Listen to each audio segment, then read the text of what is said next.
What's up, heathens? How are y'all doing? I'm the Godless Engineer, and I'm here tonight with Dr. Aaron Adair, who just got raptured for a second. There, he's back now. Yeah, sorry. Darn quantum effects. Once you start observing me, all sorts of weird stuff happens. So we are here tonight. It is May 18th, 2026, and we're on SkepTalk, and we are here to take your questions. Or if you want to challenge us on anything in particular. Now, for Aaron and myself, we both don't think that Jesus existed in history. We question the reliability of the Bible, as well as plenty of other scientific things that we could engage you on. So if you would like to call in, the number is 720-619-2288, or you can hit up that link in the description to call in over the web. If you think that Jesus existed in history, we would love to hear your reasons for that. If you think the Bible is historically reliable in some kind of fashion, we would also love for you to contact us with what evidence you think makes it historically reliable. So, Dr. Adair, how are you doing tonight? I'm doing all right. Extra busy, but always here to have some fun. Yeah, I was super busy today. I had like a long 2-hour meeting at work, but luckily it was like a giant meeting, so like nobody really paid attention to me, and I was able to work on that little side project thing that we got going on. With style. Yes.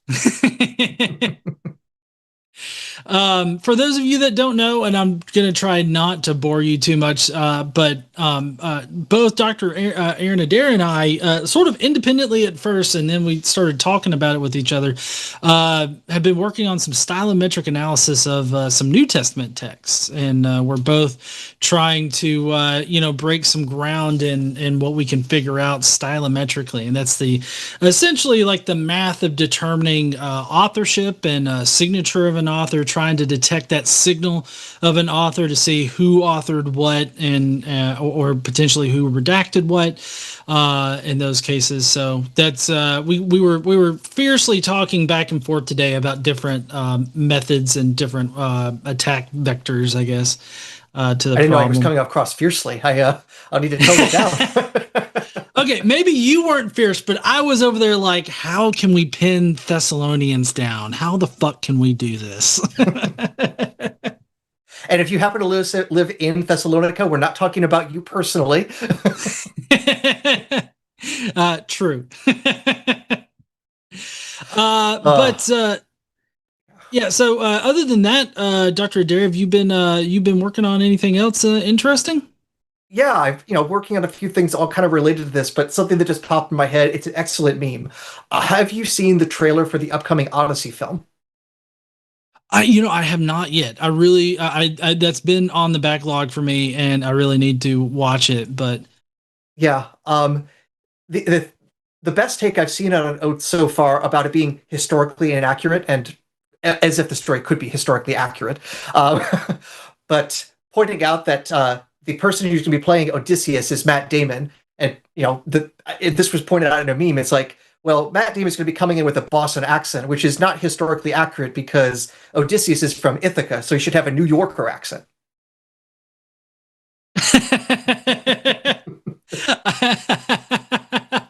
I get it. Yeah, I wonder if he's going to throw on like a sort of Mediterranean area accent, I guess, maybe like a more Grecian or Roman kind of accent. I don't know what that would sound like, but from what I can tell, Nolan is not trying to do that kind of thing. In fact, because the internet is being the internet, especially on Twitter or X, whatever the hell they want to call it, everyone's just like, these people aren't white enough. We hate it. Yeah. So man. Yeah, that's what it sounds like. But if anybody would like to call in and discuss anything science related, Dr. Aaron Adair here has a PhD in physics.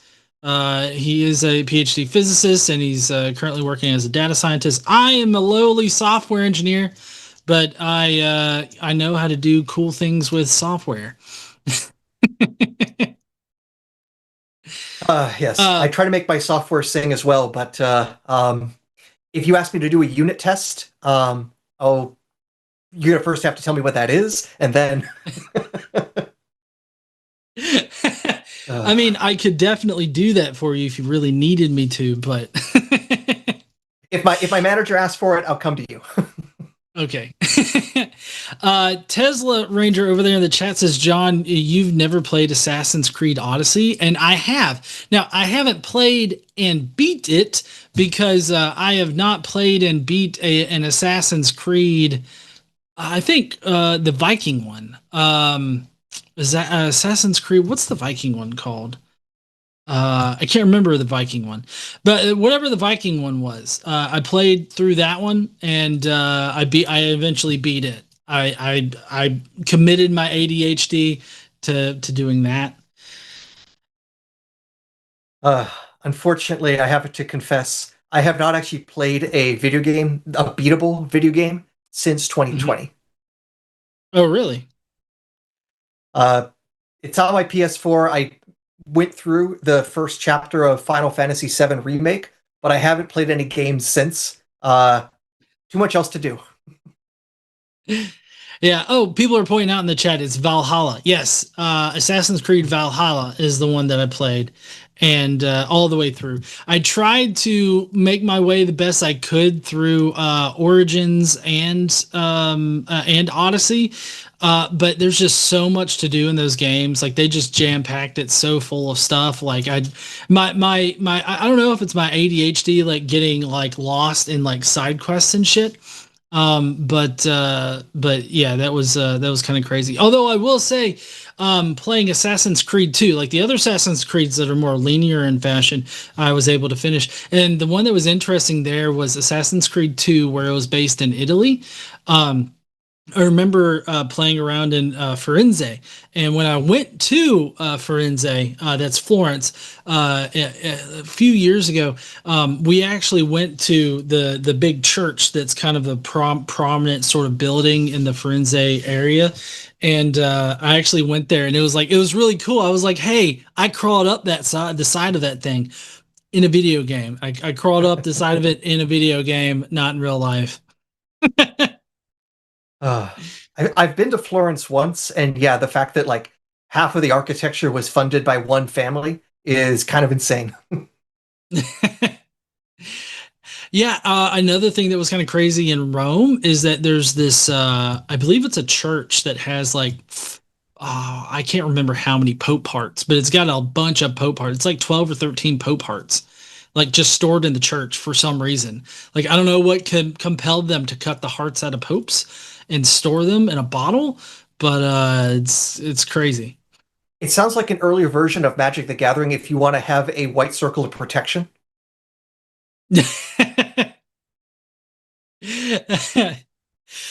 So let's see. We do have a caller calling in, atheist, Lana. We're going to talk to her, but now Lana's an atheist. We would really love it for some theists to call in and challenge us on the Bible, on the historicity of the Bible, on anything like that. We're good for that. We're also good for any science questions. If you are a creationist, call in. The number is 720-619-2288. We'd love to hear from you, or hit up that link in the description and you can call in via the web. Also, we will be reading super chats tonight, so any super chats $5 or above will be able to be read out. So if you have a question for Dr. Aaron Adair or myself, we would love to answer that, so please do call in. Now let's get to Lana calling in from Oregon. What's up there, Lana? How you doing? It's Lena, but doing pretty well. Hey, Lena. So sorry. I suck at names. Lena, I gotcha. It's all right. So I wanted to ask Aaron, So the James Webb Space Telescope is seeing these bodies that are like these galaxies that are too far back in time. I keep seeing pop science saying that they're impossible galaxies or maybe some kind of giant superstars with black holes in them. And I was wondering if you had any insight on what they're talking about and whether these articles are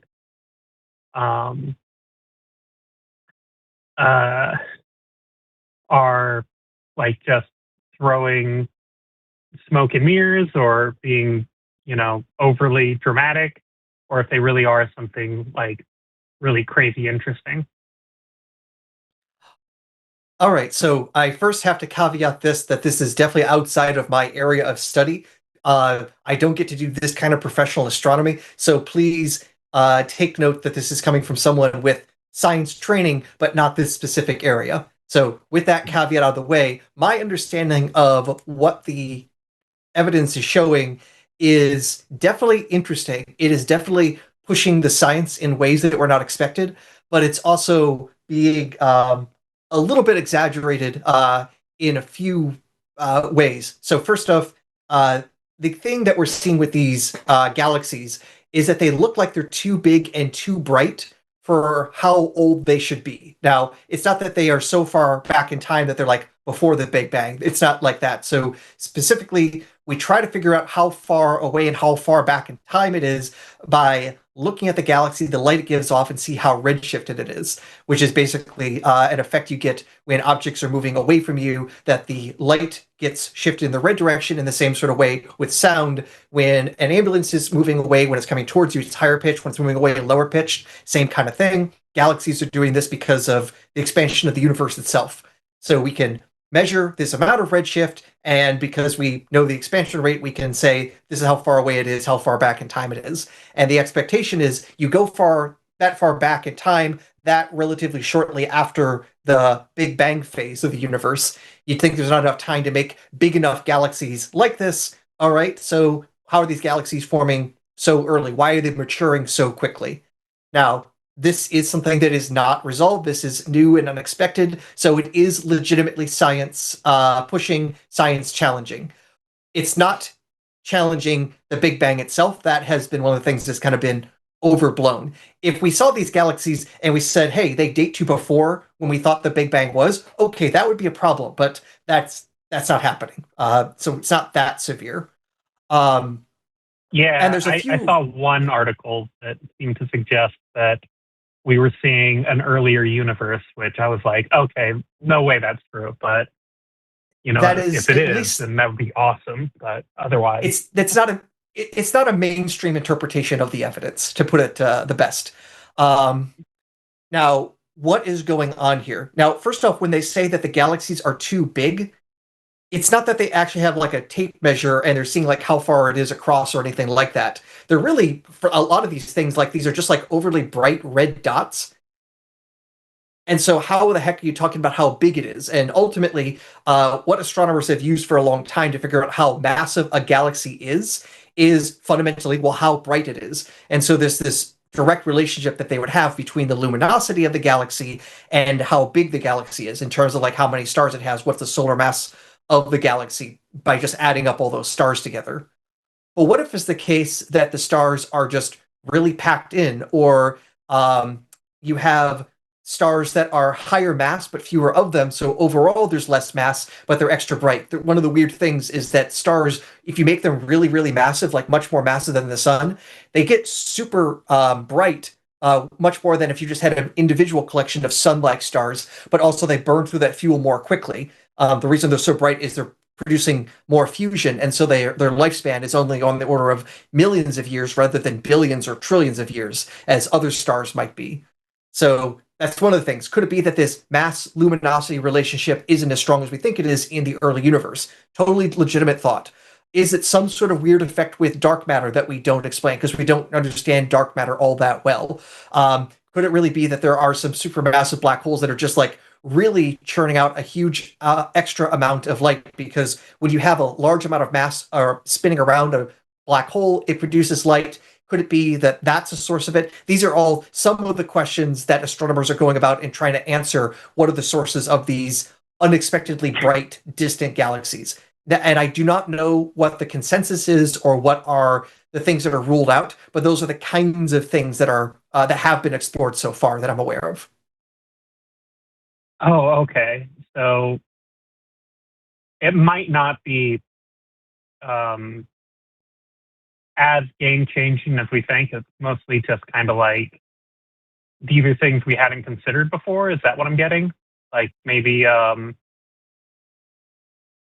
it doesn't fundamentally change our knowledge of the universe and the age of the universe, but it is stuff that's like really new and cool. Yeah, it's definitely going to be new and cool. It probably, and I'm going to say probably, won't affect our ways of estimating the age of the universe itself, but it could really be some exotic things that are the results here. There has been the idea of a star that's actually fueled by a black hole. So at its core isn't fusion, but it's a black hole that's just basically spinning about a bunch of energy with things falling into it. So what if you had a black hole star that's doing this sort of thing? We don't know if those sorts of things exist. This has been a theoretical model that some astronomers have come up with. Could that be some sort of thing? That would be super cool if that's the case. Is it some weird effect with dark matter that we don't understand well at this point? This is, again, a possibility, and then that could lead to new physics because it's not something that we can explain or expect from our current physics models. So there's definitely something new and interesting happening here. We just don't know how exotic the explanation needs to be to explain it. Okay, yeah. That's what I kind of expected, but when I saw stuff like black hole stars, I'm like, okay, that can't really be real, can it? Because I just think like that'd be such a big star. Like we got these supermassive blue stars. Oh yeah, and there are some stars that are like on the order of the size. Let me take that back. There are black holes so massive that their event horizon is on the order of our solar system. So there are some really crazy black holes out there. And like I say, there are at least models for black hole powered stars. And like I say, they're models, there's no actual demonstration of them yet. But if we continue, doing some science, we might be able to find more direct evidence of that kind of thing. I doubt we're going to build one in the laboratory. That'd be some real mad science stuff. Building a black hole and turning it into a star in somebody's lab. That sounds like a bad day. Yeah, that sounds like a species-ending oops, or a planetary or another ending, episode of Rick and Morty. Yeah, that too. Yeah. I find stories like this, especially all the really cool images coming out of James Webb Space Telescope and the moon solar eclipse from Artemis, to be way cooler than anything these theists ever call in with. So I'm happy to finally get to ask a question to you. Guess I'll let you go then, because I just think that stuff's really cool. And I was just wondering, like, is it possible we're actually seeing something that came before the Big Bang? Or, yeah, that was really what I wanted to ask about. Yeah, it is fair to say that we don't know what the answer is, but something left over from another universe is probably one of the least likely explanations. Maybe slightly more likely than this was an early rendition of God's choir of angels, and that's what we're seeing that far back. That's a little less likely than galaxies from a previous universe, but we're low probability explanations is the best way to put it. Yeah, it's really unlikely that we're seeing God's rough draft. Yes, and I say most likely because angels have been astronomical explanations in the past. We're better now, but we used to use that in astronomy. Like, why do the planets move? Angels push them. That was a legitimate scientific position, or at least, depends on how you want to demarcate science. But when it came to the smartest debates amongst geocentrists and heliocentrists in the 17th century, the best attempt at defending the geocentric model required angels to push the planets to explain their motions. So that was the pinnacle of geocentric science, and that was 400-ish years ago. Oh yeah, this works really well as long as God sends out a choir of angels to solve the three-body problem in real time, right? Like, there's no three-body problem. They're just moving it in different directions. Mind you, I should note, because you mentioned that, the three-body problem isn't a physics problem in that it's not physically possible. It's a problem in that we don't have a way of modeling it analytically as we can with two bodies, where I can tell you where a planet will be around another star with no problems, but once you have multiple interactions, then it becomes something you can't solve analytically. You can't do a finite number of algebra steps to get to a solution, at which point you're basically doing numerical simulations, you're doing approximations, and those approximations might break down. So that's the real three-body problem. You go from something that, you can just, figure this out with just some calculus and a sheet of paper. You go to three problems, and it's like, now I literally can't solve it that way. I have to build a computer and guesstimate what's going to happen. And run a simulation, and it'll give me a bunch of different answers, and one of them will be the closest. Yeah, and they tend to be unstable. They can be chaotic. There are versions of the three-body problem that actually are solved, but they usually require something to say, yes, here's the three-body problem. First, assume this body here has infinite mass, so it doesn't move anywhere. And then the other two bodies move around more easily. It's like, yes, okay, in the extreme limiting case, that works. But in general, we don't have a solution to the three-body problem. And if you want to talk to engineers when it comes to like fluid dynamics, there's this thing called the Navier-Stokes equation. Also, can't be solved, and yet we need this equation to explain why planes fly. So, yeah, fluid dynamics people, they got the hardest job. Yeah, like the amount of headache I get just thinking about how there's nothing that is ever motionless in the universe because of relativity, everything is always moving. So you can have something be motionless in its own frame of reference, but not in reference to the rest of the universe. And just thinking about that is like, oh my God, my brain, it hurts. Yeah. Well, it's not physically impossible for everything to be in the same frame of reference, but you would have to do a lot of work to literally nail everything down and prevent them from moving around. And unfortunately, last time we went to Home Depot, wood was a little bit expensive, so I don't think I could nail the moon in place, for example. That's outside my budget. Yeah, it's just, and then the idea that like the speed of light is constant everywhere, regardless of frame of reference. And then that, when you really think about what that means, it's like, wait, so if I'm going 95% the speed of light, then from my perspective, the speed of light is still, the speed of light compared to where I am. And it's like, wait, what? So it's moving faster? It's like, no, it's still moving the same rate. It's just from your frame of reference. Yes. Once you take the proposition that everyone measures the speed of light in vacuum the same, you give up having constant clocks, constant measuring sticks. You literally have to go Doctor Who and say, wibbly wobbly, timey wimey.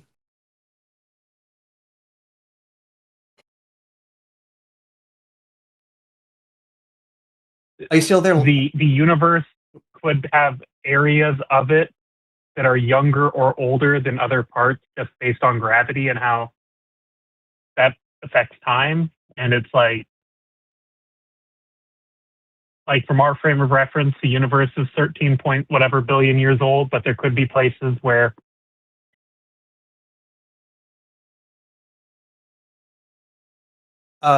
you seem to be cutting out. Yeah, I'm not sure. Lena? I have a bad connection. I'm sorry. That's okay. Can you hear me? You can now, yes. Yeah, I was just saying, like, I've seen some stuff that's like the universe is like 13.4, 13.8 billion years old, but in some places, due to gravity, the local like experience of the universe could be different time-wise, which is also like just mind-breaking. Yeah. And mind you, though, that also gets a little bit complex in that the time difference is between two observers in different gravitational fields, that they'll measure each other's time running differently. For you, in the gravitational field, you'll look at your watch and everything will look fine, but everyone else will look super weird by comparison. So, Yeah, like if one you of those lived on a important planet little around a caveats. black hole, Yeah. if you lived on a planet around a black hole moving fast enough, then like you could look out and the universe would be a completely different age than what we see, which is Yes. really, And of course, they should make a really movie with a weird. scene like that. Somebody goes down to some planet in a strong gravitational field, and when they come back, years have gone by or something crazy. Man, that would be an awesome movie. That would be out of this world. It might even be interstellar. Yeah, but unfortunately, it might also be Star Trek. Well, I'm literally referring to Interstellar, I one of think the scenes from the film. I know. I just remember that there was a Star Trek movie like that too, where the planet is like everyone on the planet is experiencing time super slow compared to everyone in the ship, or the other way around. I I forget. can't remember which It's been a episode long that time. is, but yeah, but there's only a few hundred Yeah. episodes of Star Trek. I'm pretty sure I can go and rewatch them this weekend. Yeah. It was like where people would go down to the planet, and every time they went down, it was like a different era because time was sped up on the planet, I think, or something like that, or slowed down on the Okay. ship. I don't remember. Yeah. It was Okay. yeah. And just doing a quick bit of Google searching, apparently I have a lot more watching than I thought. There are over 900 episodes of Star Trek episodes across the various series. And since each one is at least half an hour, I have some homework to do. So I'm gonna need All right. I'm gonna need a lot more popcorn. All right. Well, I'll let you go. Hopefully, a CS will call in, or at least somebody who disagrees with you on something. That's really cool. I love science, and I can't wait to be able to afford to go back to school. Yeah, All the more me science too. for everyone. All right. Bye, guys. All right. Take care. Bye-bye. All right. We don't have anybody else in the queue tonight, so you're just going to listen to both Aaron and I just talk about shit, I guess. That's what we're here for. This is what you guys came to see, so this is what you're going to see. If you would actually like to call in and challenge us on any of the topics that we've been discussing, just call in 720-619-2288. We did have somebody in the chat there, Jeremiah, who's asking a lot of questions. And Bud, you got to call in order to get those answered, demanding that the entirety of the chat right now be scientists. I think is rather ridiculous there, Jeremiah. So why don't you call in and talk to a couple of people that can answer your question. He had an interesting question about Jesus existing, and I would really love to talk about that. I don't get to talk about that particular topic on this channel too much, just in general, and I'm so thrilled whenever I get somebody to call in and they want to either challenge or they want to know more about how I view the Bible and everything like that.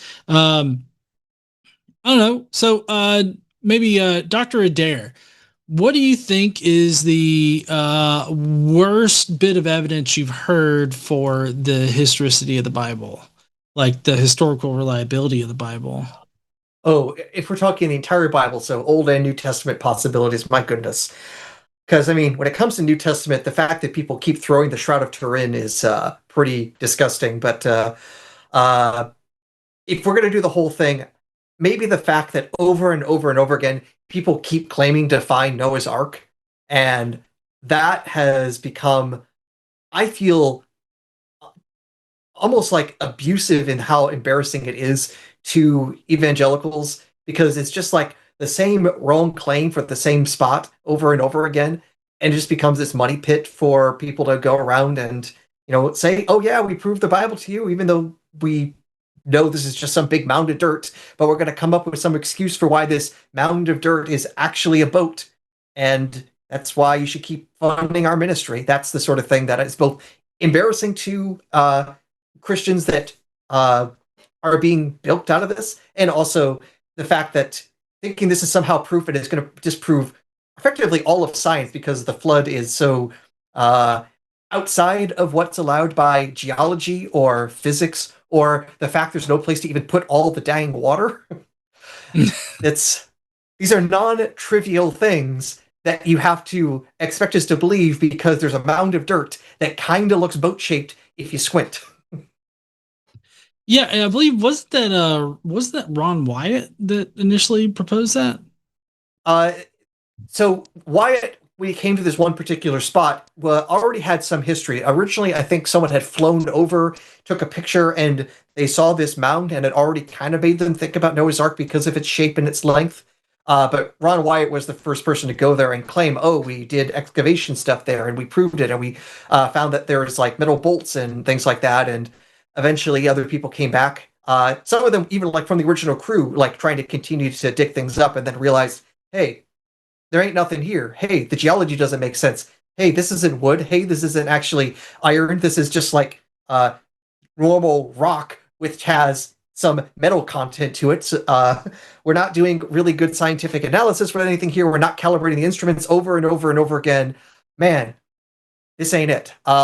If I can plug a channel, Holy Kool-Aid, he did a very good debunk of Ron Wyatt's work, and I put that in scare quotes, for the Noah's Ark claims, and basically, everything from what the original claims were, what another analysis did, with him literally getting the manual for the metal detector they used, so he could figure out how they didn't actually properly calibrate the thing. He did like proper legwork to show just how garbage that original effort was, and how everyone involved afterwards, other than Ron Wyatt, basically said, yeah, this ain't it. Even if they didn't abandon young Earth creationism, they basically said, yeah, this is BS. Yeah, it totally is BS. I mean, I feel like anybody looking at it, reasonably looking at it, can tell. Yeah. On the other hand, I do have to toot my own horn. I have mentioned that I had been working on a book project on the Exodus tradition, and I've been working with that with one of my other friends and co-authors, Jonathan Mess Pierce. We sent off our manuscript for review, and assuming people don't hate it, later this year we should have our book out about the Exodus and how we are pretty darn confident that's also not historical. Oh, cool. I can't wait to read that. We do have a couple of theists that are queuing up. Nice. And so we first have Mark over here from Florida that's calling in. He's looking for some expert opinions about the fine-tuning argument. Hey there, Mark. How you doing? How you guys doing tonight? Doing all right. So, you want to know?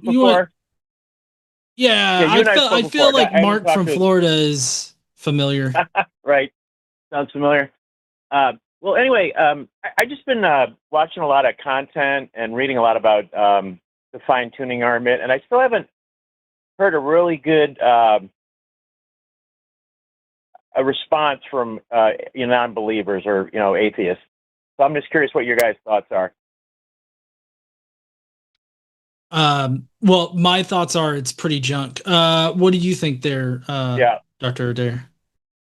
Yeah, so I think there are very good non-religious responses to this. The one I find, well, okay, there are multiple ways to tackle this. One, if the fine-tuning is real, in that often these arguments about fine-tuning is, hey, if you change this one variable just a tiny bit, everything goes explodio. I'm being a little bit terse with how the argument goes, but that's kind of the idea. Change this a little bit, and then all of a sudden the universe can't exist or life can't exist.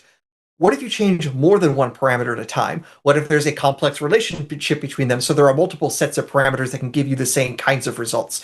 What if you change the parameters and maybe life as we know it doesn't exist, but another form of life then possibly exists? What if it's the case that having more forces of nature and then more parameters allows even more possibilities of space and time to exist and have life in them? There's a huge number of unknowns there. Could it also be that you can't actually change the parameters because they're actually linked together in the same way you can't change the value of pi, and you just don't talk about the fine-tuning of pi, you just realize, oh, its derivation comes from more fundamental mathematics.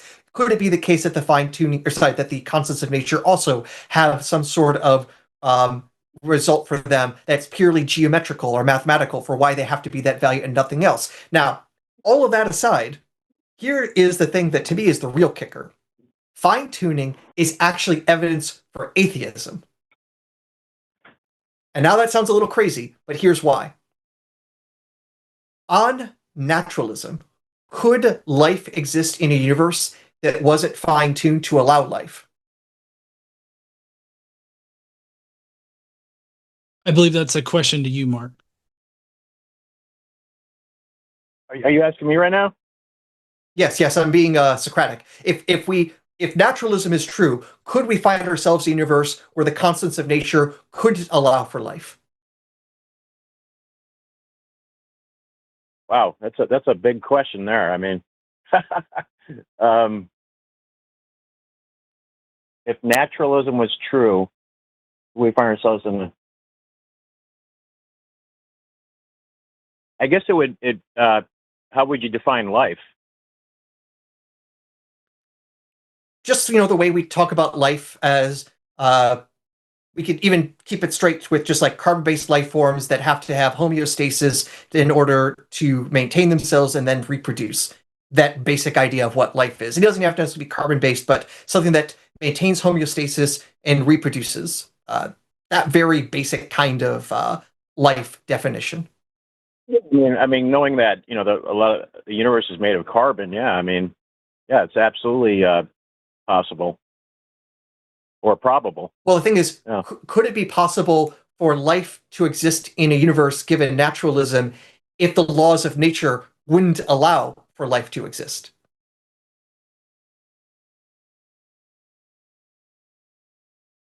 I mean, I don't know. I don't understand that. I mean, how do you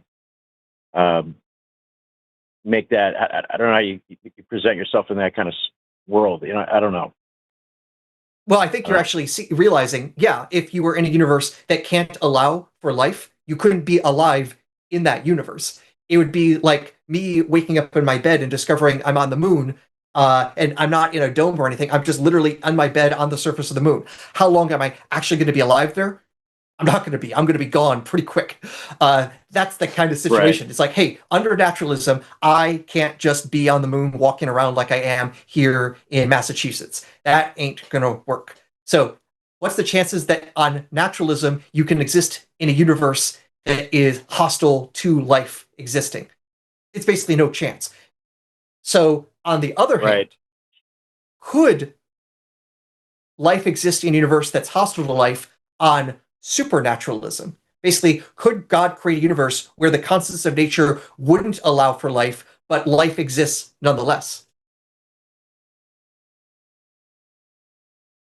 Right. Well, I mean, that's like these are if questions,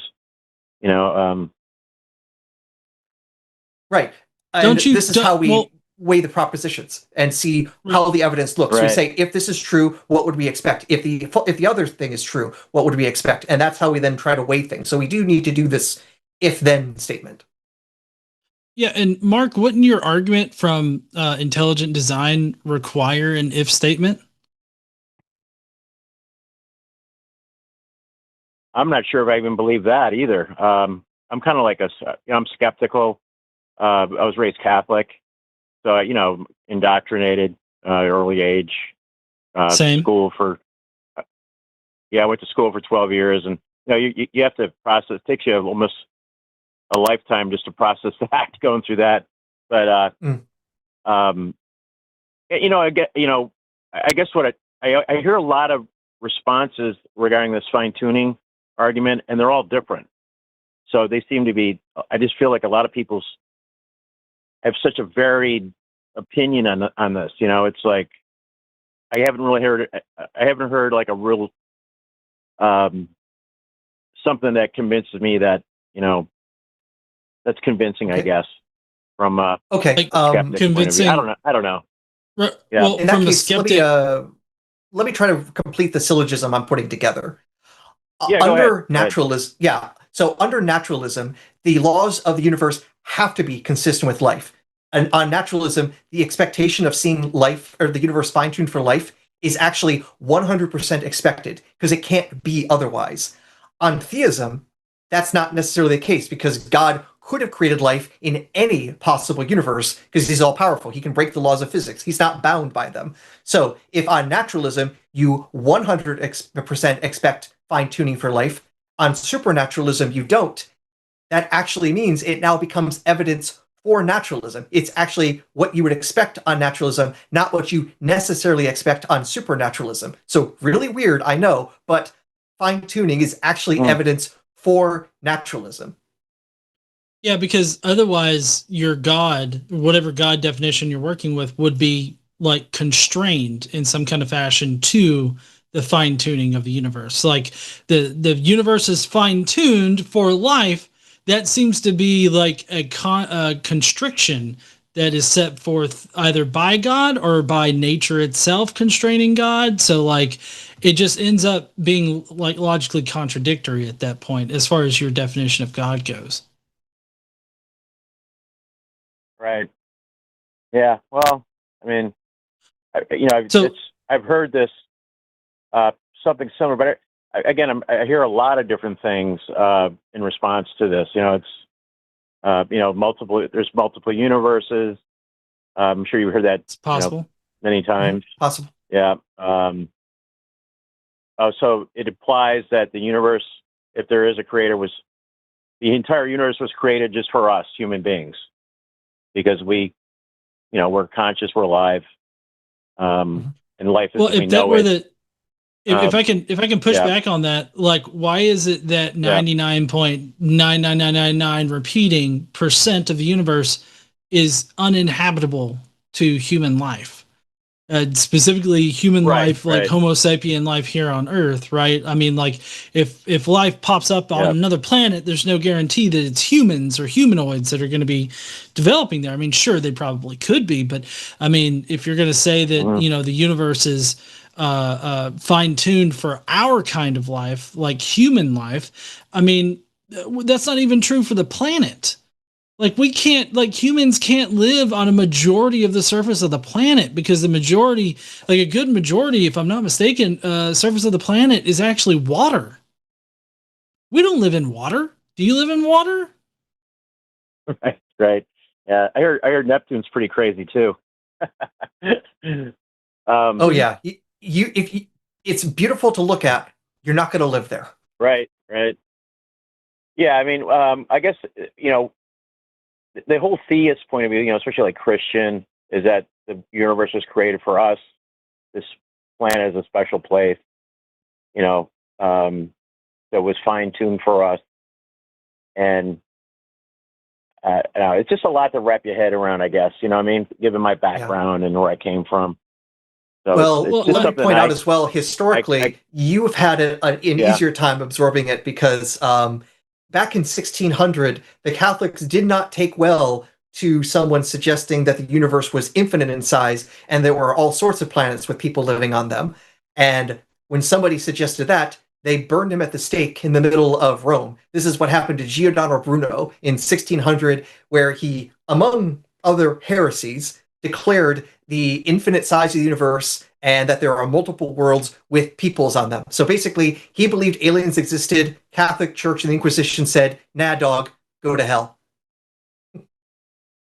Right, I'm aware of that, yeah. I read about history, but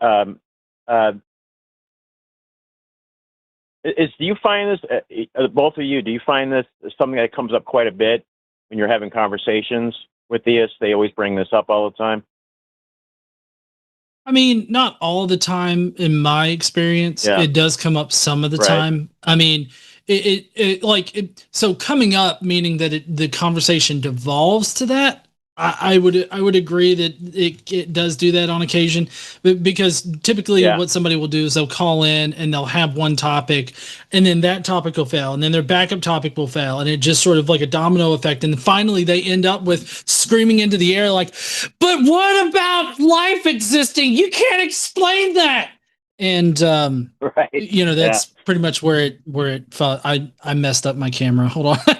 What a great freeze It's an frame. That is excellent an pose. awesome.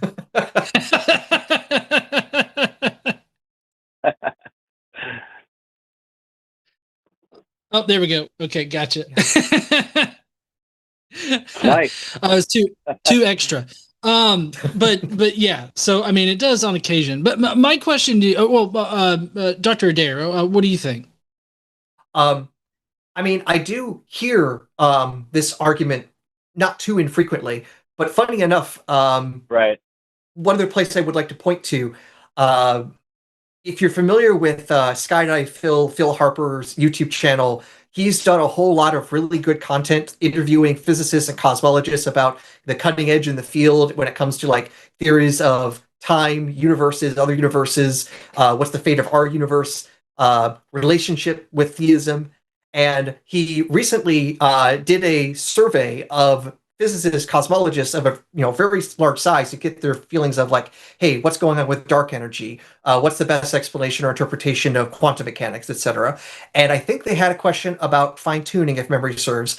And a very small minority of practicing physicists thought that theism or intelligence was the best explanation for that kind of thing, or something like on the 3% level was the best explanation. So to give you a sense of what working scientists think about this, they don't think the supernatural explanation is the one to go with. It's something that we want to understand and explain and explore, but pretty much everyone working on this says, nah, supernatural intelligent design is not the way to answer this problem. I got you. I'm sorry, what was the name of the channel? So the name of the YouTube person? channel itself was called Skydive Phil. The person's name is Phil Harper. Harper. Okay. I'm horrendous with spelling, but pretty decent sized channel on YouTube. Came out with a book last year called Battle for the Big Bang that he co-authored with another practicing cosmologist. So it's very cutting edge on what are all the various options being explored for where did the universe come from? Did it come from anywhere? Did it always exist? Could it come from a state without time? What's the nature of time? Small stuff. Yeah. So Okay, I'll just check it out. for your edification, it's Phil Halper, Halper. Skydive Thank Phil. you. Yeah. HALPER? Yeah, HALPER. I wanted to say Halpert, like it was for Jim Halpert from the fucking Office, but no, it's Phil Halper. Right.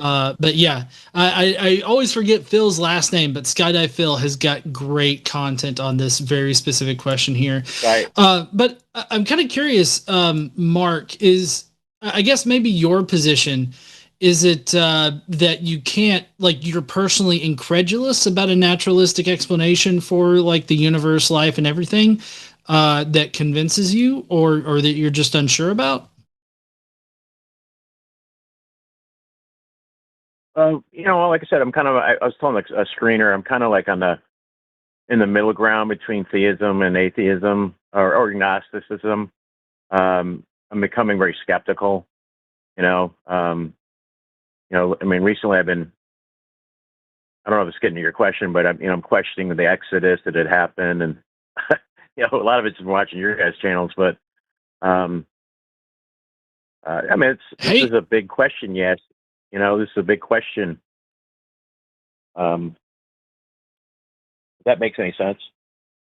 No, yeah, it definitely does. And I would say that the way that I generally approach things is from a genuine null hypothesis position. So like if I don't know enough about a certain topic to come to like an actual conclusion on whatever question, then I remain neutral on it. Like I don't know. That's a perfectly fine answer. Right. So like if somebody asks you, was the universe created by an intelligent designer?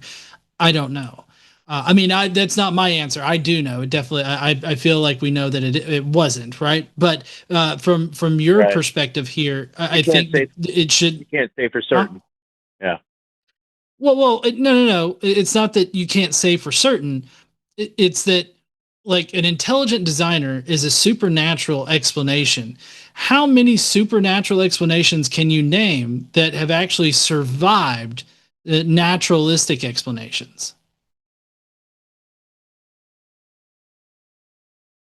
I don't believe any of them, right?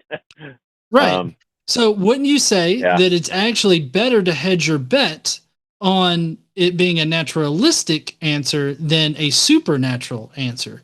But ultimately, I Right. think that you should approach the question of not you need to prove that nature had created the universe or was the reason why the universe is here and why humans are here and all that. It doesn't need to be that. You should really reframe the question to somebody needs to prove an intelligent designer created everything, because that is the actual claim here. That's the one that breaks the mold in this situation from the previously established trend, right? It breaks this whole idea of nature being responsible for everything and the supernatural not being a strong enough explanation to overcome a natural one. So that's the novel claim here, is that an intelligent designer created everything. And I think that needs to be the focus of your question. Like, prove to me a designer Right. did this. Yeah, I understand where you're coming from. Mhm. Yeah, I mean, it's just something I watch your guys' show, and it was just something I've been, thinking about, this fine tuning thing. But Oh, definitely. I know, I encourage you to keep thinking, critically thinking, always ask good right, questions. We're always going to be here to answer questions. Even like I think, that you should reformat your question, but we're this channel and everybody here is always going to be here to answer those questions that you have. Okay. right, I got you. Yeah, all right. Well, that's about it, guys. That's all I had.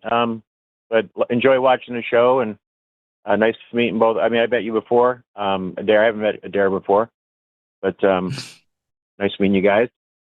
Hopefully, Yeah, I'll call back again when I have some more definitely questions. do. Yeah. Maybe I'll base it out of the Catholic point of view. Hey, I as a former Yeah. Catholic, I welcome all that. Oh, all right. You're former Catholic. Okay, so you would know exactly where I'm coming from with all this. All right, super. But Yeah. all right, you guys, I'm gonna let you go. I'm working on my barbecue here as we're talking. So All right. No, that's cool. We'll see you all later, right, Mark. Okay. all right. Have a good night. All right. You too. Good night. Bye. All right, so we do have a couple of a theist and a couple of atheists on the line here. If you would like to call in, please do so now. This number is 720-619-228. We'd love to interact with you on anything like science related. If you think that you can prove to us that the Shroud of Turin actually proves that Jesus resurrected from the dead, we want to hear from you. If you think that there was a global flood or that there were a bunch of Israelite slaves that escaped the Egyptians magically through the Reed Sea or the Red Sea, depending on which way you want to read that, please call in. The number is 720-619-2288, or you can hit up that link in the description, the web link, to call in over the web. So next up, we've got Janet calling in from Kansas. Wanted to talk about historicity of Jesus and of the Bible. What's up there, Janet? How you doing? Hi, I'm doing good. Now, I'm in Kansas, and if it starts storming, I may have to go, but I think I'm okay for at least for a little while. But if I have to go, that's why. But I'm doing really good, and I called in because a little bit ago, okay, so I know Aaron is the name of one of you guys, and the other name is? John, Godless Engineer. John. Okay, thank you, John.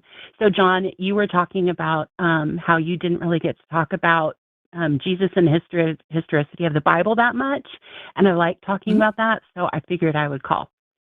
So, Okay, cool. basically, yeah. So, I do think that Jesus was an actual person, and when I've talked to other atheists, the general consensus that I get is there's quite a few of them who say, yeah, Jesus could have very possibly been a person who walked the earth. The issue has generally been, was he divine? From everything I've looked at, there's not a lot of concrete evidence that I can bring up everybody always brings up Josephus, and there was a little bit in the works of Josephus that said there was a preacher who had a large following, basically. So most people will kind of grab onto that as a point, of data for that. But, I mean, I get that when people try to use the Bible, there's so many contradictions in there that kind of falls flat. Like, I get that. I've been watching and learning long enough that I'm like, oh shoot, there's so many contradictions that surround his birth, life events, and even, the death, not even getting to the resurrection. Now, in spite of all that, I do still think that he was a person who was on the earth. And I don't know if you want to, give me something to chew on or banter back with about that. No, yeah, totally. I think Aaron is chomping at the bit though over there. He started warming his hands up like he's ready to teach something. Oh no, so. be nice. Oh no, we're totally nice. No can do. I got 2 settings: mean and angry. No. Oh gosh. All right. All right. So first off, Janet, being someone who thinks Jesus was at least a dude, a historical person, is not unusual. It is not crazy. It is something that is the majority opinion among people who study the material. So yeah, you are coming from the position that would be the most defensible in terms of here's the consensus position. So the thing that John and I take is definitely fringe in that sense. We have our reasons, but I would also tell you it's not unreasonable to take the position you have until you talk to us and then realize, well, we're the ones who are actually right about everything. But we'll slowly try to be convincing. Okay. And I was warming my hands up a bit in glee just because you mentioned Josephus, because the passage about Jesus in there has been controversial, to put it mildly, because for centuries, scholars have looked at this and wondered, wait, Josephus is a Jew, he died as a Jew, and here he says Jesus was the Christ. What? How do you put that to paper or papyrus or what have you if he was not actually a Christian? So this has been confusing, to put it mildly.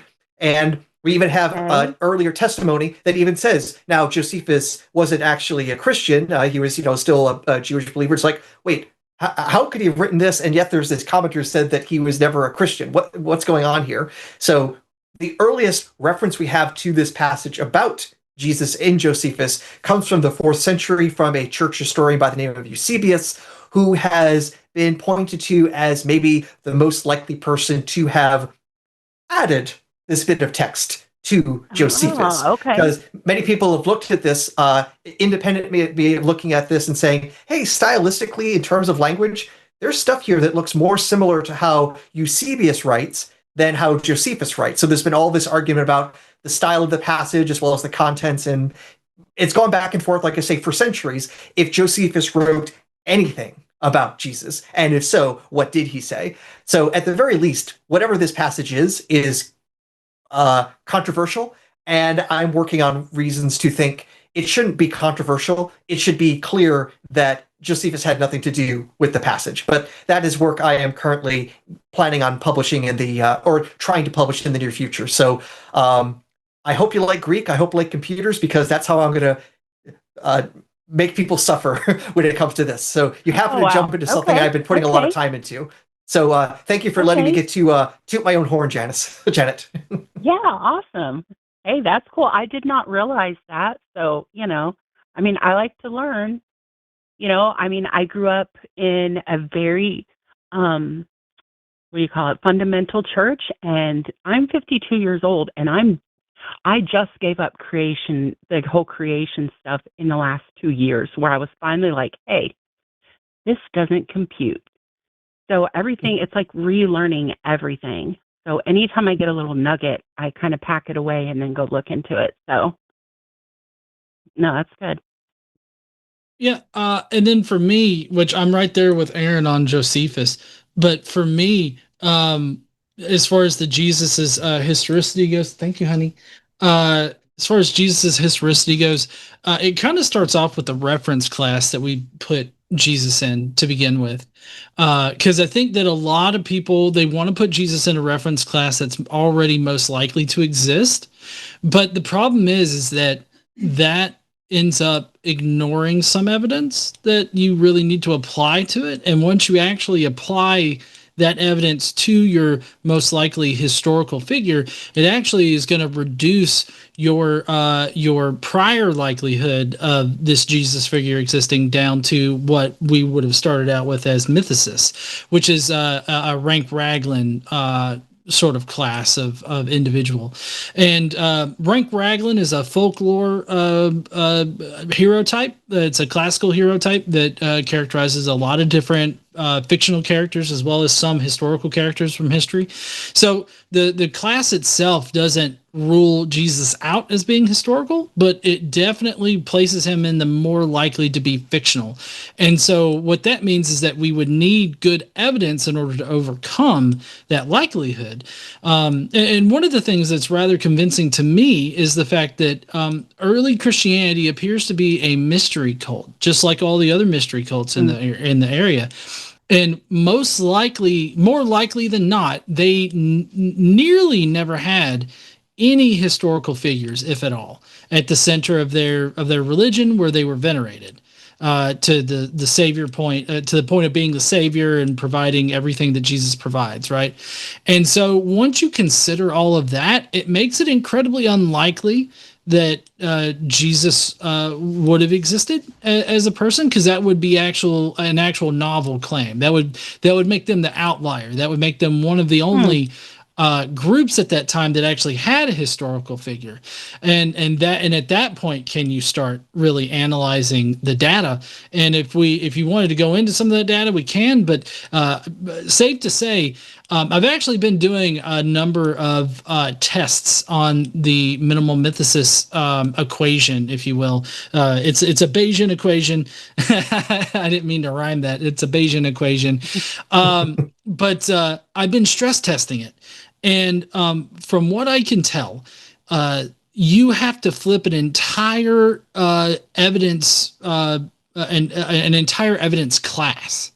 And by evidence class, what I mean is you've got to flip either every single Pauline verse or every single external reference to Jesus or every single internal reference outside of the Pauline references.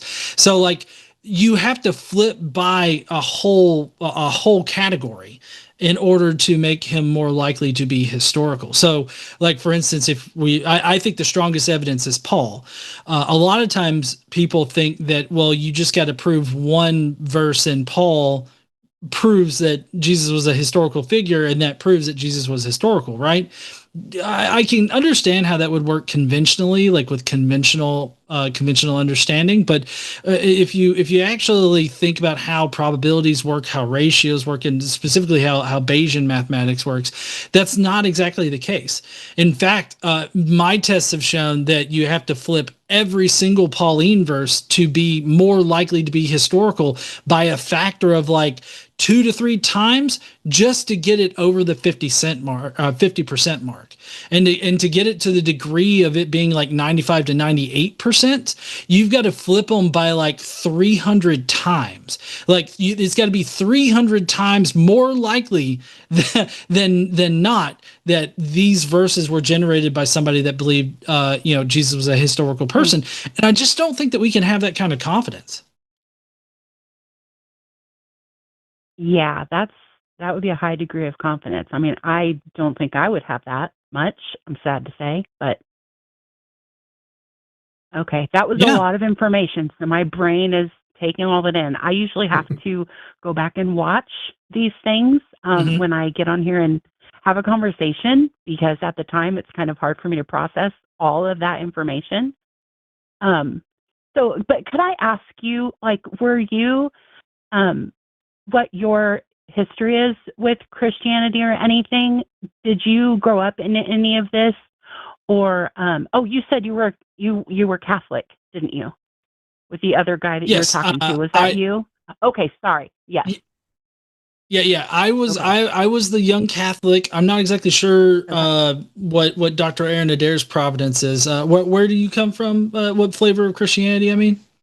Yeah, I also had a Catholic background, and then when I was in college, I was calling myself a Catholic deist, and then realized, nope, none of that for me.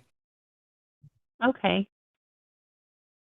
I think, just from somebody coming from like a, really religious background, like a lot of what I would consider the things that really sway my belief is mostly anecdotal experience, like just the personal experiences I have that I'm looking at now and I'm going, is that just confirmation bias when all these things happen? Or were these really, you know, incidences where I really feel like Jesus or God intervened or spoke into my life, That's completely might be something that is convincing to me, taken on my faith, but that is not going to be convincing to anybody else. That's just deeply personal, and it's not going to be any kind of data that I could use in any situation to convince anybody else, really. So Right. I'm having Yeah, a kind and of, that's yeah, what. and I don't really consider personal like testimony or personal evidence that like is specific to a person to be all that convincing, primarily because Hmm. I guess I just have very scientific and analytic brain Hmm. that where I would expect that if this were representative of reality, then we should be able to detect that like outside of our personal experiences, right? And so that's Well, why yeah. typically. Go ahead. Well, and I would think that also, if I'm having this personal experience, and if you're looking in the Bible and it says, you know, God's going to be there, ask, seek, knock, yada yada yada, then it shouldn't just be me having this experience. I think it seems logical that it would be everybody having some sort of experience like this, but that's not the case. It seems to me that there would be, like, when you talk about prayer, that there would be, like, everybody who was Christian would have some sort of answer in some way to prayer. That's just not what you see. Like, that's not what I'm seeing. And there's nothing special about me that I should look at something where I think I got a prayer answered, but then this person over here who's, you know, needs it way more than me didn't get it answered. So I don't know. Does that make any sense? I don't know if I'm making any sense. I'm tracking with what you're saying. I Yeah, I am Okay, too. yeah, it seems like it should, like in a scientific experiment, you do it several times, and it comes out the same way every time in every case, right? And that's how you kind of know. And so I kind of We're look at Christianity and go, this is really hard to make sense of if every single person is having different experiences or no experiences. It just doesn't make sense. yeah, the fact that the way people have their experiences seem to be very culturally determined. So the Yes. experience that you had, Janet, would look very different than someone in India, very different than someone in uh, the Islamic world, be different, of course, than how people experienced things thousands of years ago. We know people have had all sorts of what we might call religious experiences, but they all point in opposing, contradictory directions, which seem much more culturally derivative than externally pointing to some sort of other reality. And what you Yeah. also say with prayer, that also is an issue because, I mean, not only does it seem like, yeah, the person who prayed to find their keys has success, but the person suffering from cancer gets no help with their situation. It seems so unfair to try to do this scientifically. There have actually been numerous experiments with prayer to actually do Hmm. controlled experiments to see if prayer had any sort of effect. And the largest scale best studies that have done that have found either no effect or maybe even slightly negative when the person knows that they're being prayed for. So at the very best, it's not the evidence you'd expect if there's a God out there that even occasionally answers prayers more often than random chance. Yeah. I mean, I can't disagree with that at all. It's, I mean, I know, I used to be the person, I used to be the Christian who would like be driving through the parking lot. And this is so embarrassing to say, I would get a good parking space, and I'd be like, the Lord's looking out for me today. And like you said, meanwhile, millions of people are suffering throughout the world, but I got my parking space. Like that's absolutely ridiculous. But that was my mindset, and that was the world that I lived in. It doesn't make any sense to me now. Right. No, I'm right there with you. Because I used to feel the same things. I used to think that God was speaking to me in like, so many different ways. Just if I noticed anything that seemed to send a message to me, I'd be like, that's God talking to me. Not really putting multiple things together and thinking like, why would God care about me making that light and being able to get somewhere on time when like there's so many other things that are more important? There's bigger stuff going on in the world right now. But if my parking spot or hitting a green light is nothing, this is ridiculous. Yeah. No, I agree. And there have been times where, I have epilepsy. And so I've had times where somebody did pray for me. I was going into a seizure, and I told my dad, the last thing I could say was, Dad, just pray for me. And that was one time where my dad actually did, and he said, that my body went peaceful. I didn't have a full-on one, but so, I've had some kind of experiences like that. But then I will also tell you that I've had many seizures where I have had somebody, I've had enough time to say, pray for me, and guess what? I've ended up in the hospital and been like, oh, well, okay, that didn't work. So who's to say? I just can't say anymore. I don't know. But I still do believe that there is a God. Like, I'm not at that point where I'm like, I don't think there's anything, but I do seriously question everything that I've been taught up to this point. So, well, so if I can ask, like, what's the one thing keeping you from, leaving religion and the faith entirely? Like, I guess, what's the one thing that still convinces you of like there has to be a God? I would have to say there's probably three main things. One, to be honest, would be it has been so ingrained into me to be scared of hell that is not something, and I'm sure that having some experience in church, kind of what I'm talking about. That's something that was just deeply ingrained in me since I was a child. So there's that part of me going, but I don't want to go to hell, so it's the Pascal's wager thing. Well, it's better just to believe and not go to hell. So that still is still there. It still swirls around. But then I go, but if there is a God, would he send somebody to eternal conscious torment simply for not believing in him? That also doesn't make sense, but that is one of them.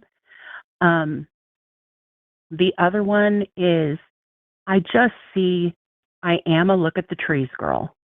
Okay, I know whenever somebody gets on here and, in the comments, it's, oh, look at the trees. I am a look at the trees girl. I see so much beauty in the world that I love to snorkel. And when I'm in the ocean and I see things and I just see this whole other world, I just think this is so great and beautiful and grand that it just gives me a sense of there must be something bigger than me. And I put God in that spot. That's just what I still do at this point. Well, I'm wondering. And then I'm wondering. Go ahead. Oh, I'm so sorry. You had another thing No. to list off there. Oh, well, and the other is just I'm a woo-woo love girl, and I just sometimes feel so much love that I just feel that is pouring into me from somewhere greater than me. Now, on the flip side of that, we live in a world right now where most Christians are the most hateful people I've ever met. And we live in a society where a lot of my questioning Christianity comes from all these people who taught me that God is love, and watching them do the complete opposite. I'm watching the Christians, the evangelicals do the complete opposite, and it makes me go, this this is what I was taught love was, and you hate the immigrant, and you hate the poor, and you're racist, and you're greedy, and you're ripping families apart. And so that's, I have to say that's really made me step back and go, this can't be right. Well, so I want to let Aaron get in here in a second, but just kind of going from what you just said about love. I mean, obviously, I think that love is a chemical reaction in your brain. It's a complex, it's a complex interaction there. It also depends on the structure of your brain as to like how empathetic you are or how you feel about, feel that way and how that affects you and everything. So there's a multitude of different things that are going on right there. And that seems more convincing to me than there being some supernatural aspect to it. I think that that's just sort of tacking on something that doesn't exactly need to be there. But my next thing is to go to questioning like your definition of God, because you seem to appeal to a Christian God and then seem to be confused by Christians' behavior now. But when I look at the Bible and I see the Christians' behavior now, I actually see them regressing to a more fundamentalist adherence to the Bible. Like, I don't know if you know this, Janet, but God actually has the Israelites stab babies in the face in the Bible. No, and listen, I mean, yes, it's horrible. It's horrible. You're right. Right. So it seems like it's not out of character in that particular respect for them to be these hateful people, or to do hateful things or to do violent things when their God seems to be violent. And so my question is how are you defining the Christian God if not by the Bible? If you're doing it by going ahead and cherry picking what you find out of the Bible, then I would say that the God concept, the Jesus concept, is just a superfluous thing that you put in the middle. It's a middleman that doesn't need to be there. You're routing it through it when you don't even need it, because you're already able to pick out the good and the bad things from the Bible. You can reject the bad things and you can lock in on the good things. And I think that that's your own empathetic moral foundation there at work, and you just simply don't need a God in order to explain that or even adhere to it, because you're a good enough person right now and so much better than your own God that you don't even need that kind of supernatural figure. That's how I would take it. But Aaron, what are your thoughts? Just very quickly, when it comes to the nature of love, I think the love is coming from within, Janet. You don't need an outside source for it. And in some ways, it's not what you want anyways. I mean, do you want outside forces coming in and controlling your emotions? Seems like that's more frightful. If it's kind of the same thing like demonic possession. I guess you can be possessed in the other direction. But really, that love, the hate, all the feelings you have, they come from within. And when you're loving someone or loving something, that's Janet being Janet. You don't need someone from the outside to tell you how to feel. Well, that's very true. And I'm learning a lot of that in therapy currently. You're totally right about that. You're totally right. That's funny. Yeah, because my therapist and I have been talking about that. We don't want people on the outside controlling, I don't want them being able to control my emotions. Like, I've got to learn how to control them myself. So, yeah, you make a good point there. But the one thing that is hard is really having to, I've always been a reader, so I've always read a lot in Scripture, but really taking a hard look at the difference between the God of the Old Testament, who was very vengeful, and the Israelites were killing everybody all the time, and raping and plundering and slavery and all this stuff, and then trying to reconcile that with the person that Jesus was supposed to be in the flesh. And that's something that I've gone to a pastor and said, okay, this isn't really making sense to me if Jesus is supposed to be God. And I'm seeing all this stuff in the Old Testament that is just really terrible. Like, we wouldn't do any of that now. And it doesn't make sense to me that Jesus came down to earth and was supposed to be God and is the opposite of that. I really don't understand that. And I really think you're right when you say that the Christians now, I just see them going back to, to that very Old Testament kind of, that was the way I was raised. Everything is punishment, everything is law, and everything is just, killing and law and punishment and plundering and greed and racism and hierarchy and just, really terrible behavior, to be honest with you. Well, and So I'm wondering it's really if, hard to watch. yeah, yeah, it definitely is hard to watch. And I don't mean to like engage like in a quick Bible study with you right now, but on the topic of the New Testament versus the Old Testament, there's a certain verse that I normally like to pull out, and it's got a companion verse in Luke that says essentially the same thing, but in Matthew 5:17-19, Jesus, he says that he did not come to erase the law. That would be the law of the prophets, right? Yes. He did not come to erase the law, but he came to fulfill it. And then he talks about how not a jot or tittle is going to go away from the law until the heaven and earth go away and everything. And he ends that with until it is all accomplished or whatever. That last little bit there, until it is all accomplished, that's an eschatological statement, right? So that's talking about the second coming of Christ. So what Jesus is essentially doing there is he's actually saddling Christians with the commandments from the Old Testament. And I think that if you go back and you look at the commandments from the Old Testament, you'll see that what Jesus is affirming here is, and he affirms it in other places, like, he gives the top two commandments, to love the Lord your God first, right? And then to do unto others as you would have them do unto you, right? And to love your God first, the way that you show love to God is by following his commands. Well, his commands are the commands of the Old Testament. And so we're still being pointed back to the Old Testament. And when we go back to the Old Testament, we see like the 10 commandments that they're wanting to put into schools now. Exodus 20:17 lists women as property. Do you consider yourself to be property of men? No, that is infuriating. Right. It's infuriating. It's disrespectful. It's just, it makes me absolutely crazy. And, and so yeah. Jesus then reaffirms this whole idea, right, in Ephesians 5. If you go and you read Ephesians 5, people often read that as like this mutual love kind of situation there. But if you if you keep in mind what consent is and you read that passage, it is horrifying what's being stated there. Because what's being stated there is that you don't have the right to your own bodily autonomy.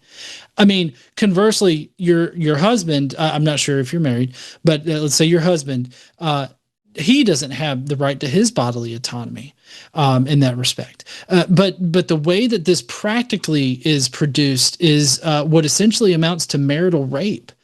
In that section right there, it actually ends by saying, and a lot of times it'll translate as respect, like to respect your husband as you respect God and all that.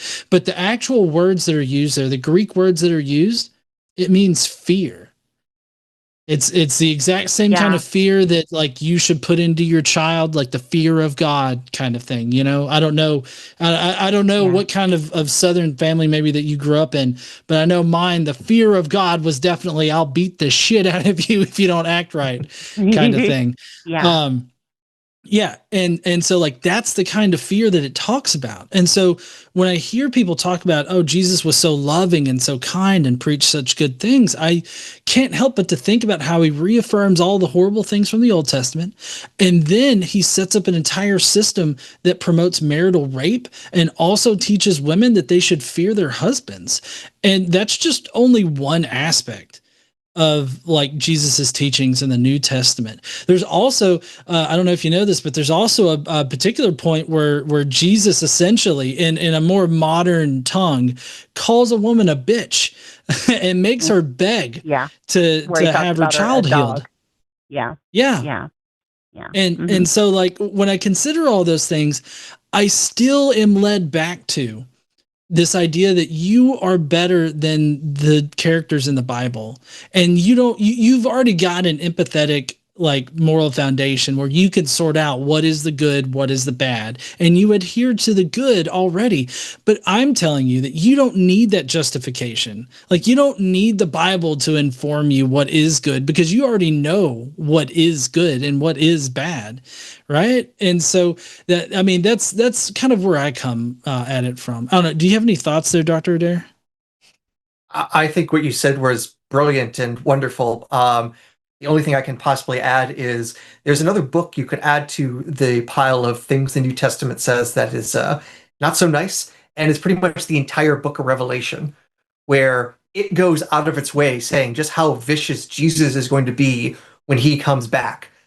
Specifically, if you go to like Revelation 14, it talks about how much blood is going to be spilled, that there is going to be lakes of blood going for hundreds of miles as high as the bridle of a horse. So basically up to a horse's neck for like 200 miles. There's going to be that much blood spilled in the wrath coming down by the Almighty. And while that might be hyperbolic, what is it hyperbolic for? Just how much God is going to show his love by killing as many people who didn't believe in his son at the right time. So yeah, that's a book you don't read before you go to bed. No, it used to scare the daylights out of me. You remember all that Left Behind stuff? There was a period of my life in my 20s when I was around somebody who grew up in the Pentecostal church, and they were like, it's the end times. I couldn't sleep at night. I was like, this is horrifying. This is absolutely horrifying. I was so scared for a decade of my life over that. So I just don't think, I don't know. It's all just so contradictory. And it's just, it's really hard when you're my age and you have to sort all this out when it's been a lifetime of this.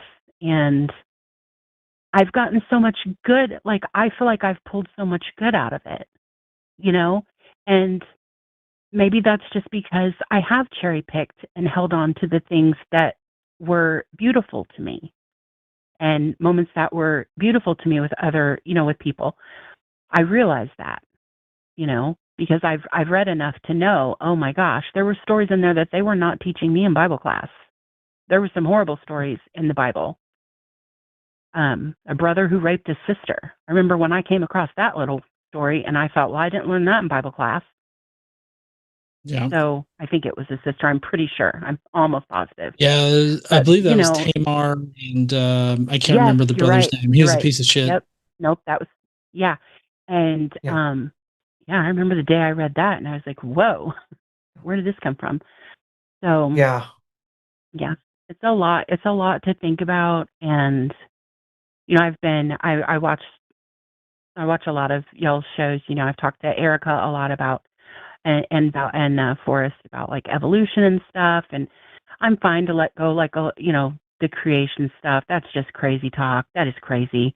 And there's two different creation stories. And like, I'm seeing a lot of these things. So you've given me some more good stuff to think about. I'll go back and rewatch this and think about that some more. Okay.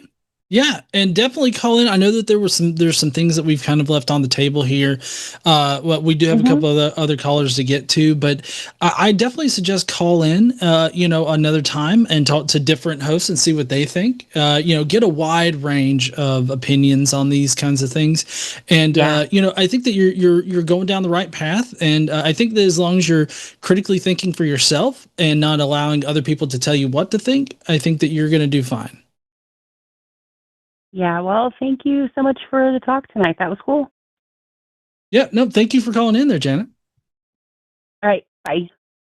Bye. Bye. All right, that was awesome. Awesome call. Love that.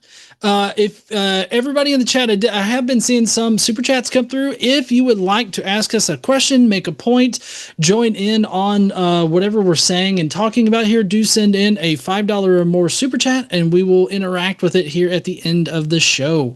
And also, we still have lines open. So if you're a theist, We're going to be specifically calling for theists out there. If you are a theist and you want to call in and have a conversation about why you believe God is real, or maybe the Bible isn't full of junk, if you get good reasons for believing that the Bible is not full of junk, please call in. We'd love to interact with you. The number is 720-619-2288. We've got time for a few more calls, so definitely call in if you think that you would like to contribute something. So we've got a couple callers in. Oh yeah, we also have the link in the description to do the web call. Definitely do that. So we do try to prioritize theists. So we do have Cliff calling in, and we're gonna get to Cliff here. What's up there, Cliff? How you doing? Hey, how you doing? I'm doing all right, man. So, are you the skeptic? Is this the guy I've talked to a few times or tried to? I don't know. We're both skeptical. I'm Godless Engineer. This is Dr. Aaron Adair. Yeah, I was thinking you might be. Are you the one I had to look up Google Pastor Chris Spencer and listen to his message there at People's Baptist? Oh, probably not. That doesn't sound familiar to me. Okay. All right. That must. All right. That's okay. But I just no, I just wanted to call in, and because I've called in a few times, but I just had a little interaction with your with Promise earlier, and okay. So, do you believe in good and evil? Well, I mean, so if depending on how you define evil, like I believe in like good and bad. I mean that, but I mean, I think that those are subjective topics. Like it's kind of like a dichotomy there, like, you know, good, bad, like it's dichotomous. What do you think there? So there is good and bad. There are things that are good for society. There are things that are bad for society. There are things that are good for me, not good for me. Good way to think of it is this, not to overuse the word. Is a hammer good or bad? A hammer is good for driving a nail into wood. A hammer is bad at getting a screw into wood. So it's very context dependent. It's basically something is good or bad to some end, to some goal. And if we have goals, there can be things that are good or bad for achieving those goals. Okay, so we established that there is good or bad, or good or evil. If you want to call it good or bad, that's okay. So who determines what's good and what's bad? I kind of gave the game away. Again, you got a goal. You can objectively see, does this thing accomplish the goal or does it hinder the goal? If I use a hammer to open a banana, you can see the hammer was a bad tool because it does a pretty bad job of getting the food out of the banana peel in any way that we'd find delectable. Conversely, hammer is just fine for putting nails into wood. So again, what's the goal? And then what tool achieves the goal? And then you can see, oh, this worked, this didn't work, this worked well, this was good in that sense. And then we work this into morality when we talk about what is this thing that we ought to be doing with each other, and then what things are good for doing things with each other, what things have the greatest level of thriving, what actually makes you happy, what makes you actually want to get up out of bed and say that you feel like it was worth getting out of bed today. Those are the things that we can say, hey, these activities will do you good, and these activities will be bad for you. And we can look at that actually objectively in many ways. Okay, and so is there not things for people that they do enjoy? Like some people enjoy sports, some people enjoy just reading a book. Some people, there's all kinds of different things that we can do. Some people enjoy, some people don't. So again, who determines what's good and what's bad? Maybe I want to use a hammer to open that, crack that banana. What's the matter? Sure. If that's what I want to do, if I want to use the claw to peel that off of there, so then it's not bad. Well, no. So So what Aaron was saying was that that's not like optimal for that's not optimal for stripping off a banana peel, right? So and in that kind of way we can find, if we can figure out what's optimal for the system. So I would say that I typically like to approach this with theists from the position of what are our end goals, right? Both Aaron and I have secular humanist end goals where we prioritize decreasing the amount of harm in our societies, but also making sure that human society flourishes, and in happy, healthy societies. Happy, healthy societies are how humanity flourishes, and anything that does harm to humanity in general is going to drive us away from that final, from that objective. Whereas anything that works towards that is going to be considered good in that respect, right? And so my question to you would be, what is your objective? Typically for theists, I don't want to tell you what to think. So what is your goal specifically whenever we're talking about morality? What my goal is to do as God has said in his word. Yes, that is true. Now I don't live up to that, of course, and that is why he had to die on the cross for my sin and for yours. But because none of us can reach that. So I believe when Cliff, God what if we don't want? Go ahead, Cliff. What if God tells you something that we think is actually not good? After all, you're saying you want to do what God tells you to do, but what if we realize what God is telling us to do isn't what we should be doing? What if God tells us to do things that we think are actually atrocious, or even we will use the E word? What if God gives an evil command? Is it still then good to do something that is evil just because God said so? If God tells you to do that, yes, it is. But then, and yes, I understand where you guys are coming from, and I really do. Unfortunately for you and for a lot of people, you're right. There are a lot of things that God did in the Old Testament and said, hey, go do this. And the children of Israel went and did it. And they should. Like stabbing babies in the face. Hey, I get it, but now hold on. Now don't get me going there, because if you want to talk about that, hold on. Cliff, but it's okay to kill I think that we need to babies ask in the womb. Well, no. Hold on. Let's not go to the abortion topic. You're going to lose there. Hello. So no, but right. would you stab? No, Cliff, would you stab a baby in the face if God asked you to right now? To be honest with you, I would have to say no. That would be one of those where I probably would not be able to do that. But okay, and so you think if God told me to do that, go ahead. Mm-hmm. Well, I was just going to say, going by your earlier statement, the fact that you won't stab a baby in the face if God tells you to, you think that warrants Jesus being tortured and dying on a cross for you. That is 100% correct. Yes, he did. How fucked up is that? To do what God asked. No, I'm serious. I'm serious right now. How fucked up is that? Right? Like I refuse to stab a baby in the face, and so somebody else has to die for that. Does that really seem like a moral or just system? Yes. What does just and moral mean to you? Because it's obviously not what the words mean. Well, I would tend to disagree with you, but here's the other thing. Okay, here's what you don't know what that child is going to grow up to be. And the same, you don't know if it's going to grow up to be a good child. You don't know if it's going to grow up to be a bad child.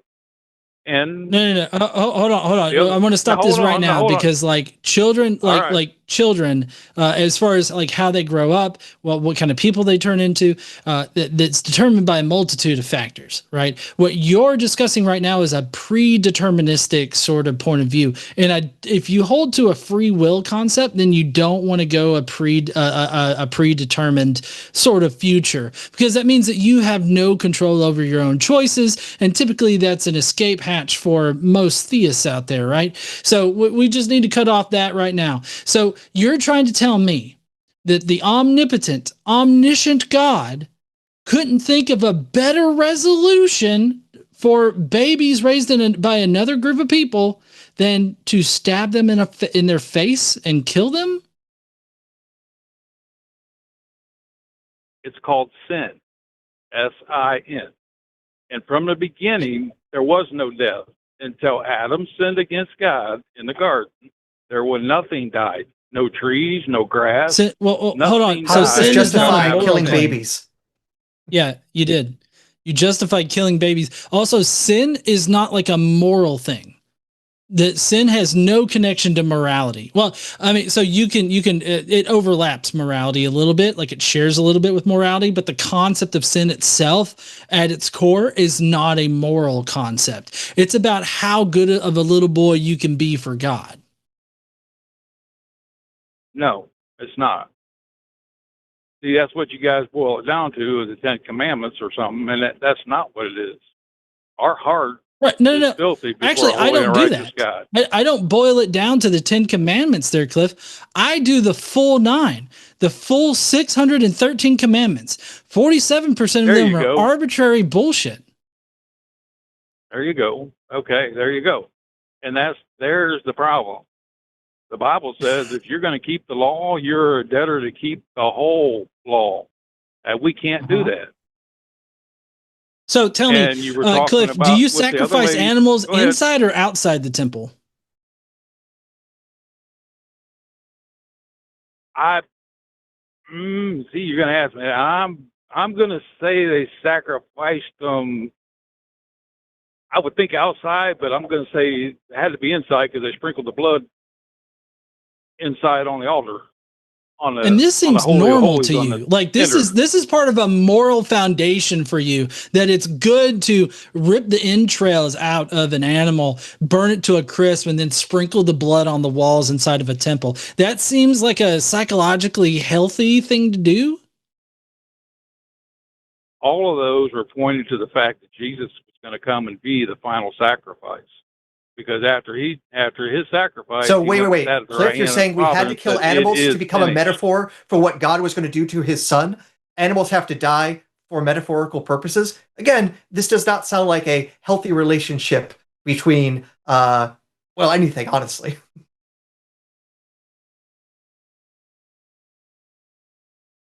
It's okay. I understand you guys are with the animal thing, and that's okay.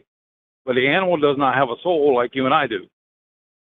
Okay, I'm so glad that you brought that up there, Cliff, because did you know that part of the commandments that God mandated, part of the commandments that God mandated was that for the firstborn of everything, animals and humans in the Israelite society, you had to redeem it by either breaking its neck or by some other killing of another animal, right? So if you were so poor in the Israelite society that you didn't have an animal to sacrifice, guess what you had to do with your firstborn son? Well, you didn't sacrifice your firstborn son. Yeah, your firstborn son. You kept it for 8 days, right? And then you snapped its neck on the final day. That's what God mandated to do. And if you want to say, huh? You read, okay, where's that at in the scripture? Go ahead. Okay, yeah, sure. I can pull it up. It's somewhere in Exodus like 20 or something like that. Hold on 1 second. I will. It is worth noting that actually among the laws that God gives, he actually gives explicitly bad laws. In Ezekiel 20, he punishes the Israelites and says, quote, I will give them other statutes that are not good and laws through which they could not live. He sends them laws that God himself says, these are bad laws, and I'm sending it to them knowing they are bad to basically further make things even worse for them. So literally, God's laws are a punishment, according to Ezekiel 20. At least some of the laws are actual punishments. They are. And so it's actually, it's Exodus 22:29. Do you have a Bible near you?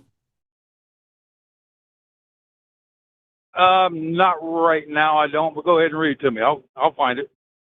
All right. So Exodus 22:29, it says, "You shall not delay to make offerings from the fullness of your harvest and from the outflow of your presses. The firstborn of your sons you shall give to me." Right? So what does that mean? Right? What does it mean to give to God? Does that mean to commit him to the priesthood? Or could it be in verse 30 where it says, "You shall do the same with your oxen and your sheep. 7 days it shall remain with its mother. On the 8th day you shall give it to me." So that's you should sacrifice your firstborn sons, right? So there's that, and then there's a specific one. Whoa! There's nothing that says to take your life of your firstborn son. It literally says, offer does. it unto me. It's putting in the same context. You sacrifice your first child in the same way you sacrifice animals to the Almighty. No, you don't. No, you don't. No, you don't. No, you don't. No, yeah, that's There's what only it says. one person I literally that just read no, it. it doesn't. I understand what you're saying, but that is not in the context. It is not the same context as he did Abraham taking Isaac up on the altar. And by the way, actually, in context, he did not if we're going to allow, talk context, this was actually fairly normal. He did not allow Abraham. Actually, Cliff, you got to listen now for a minute.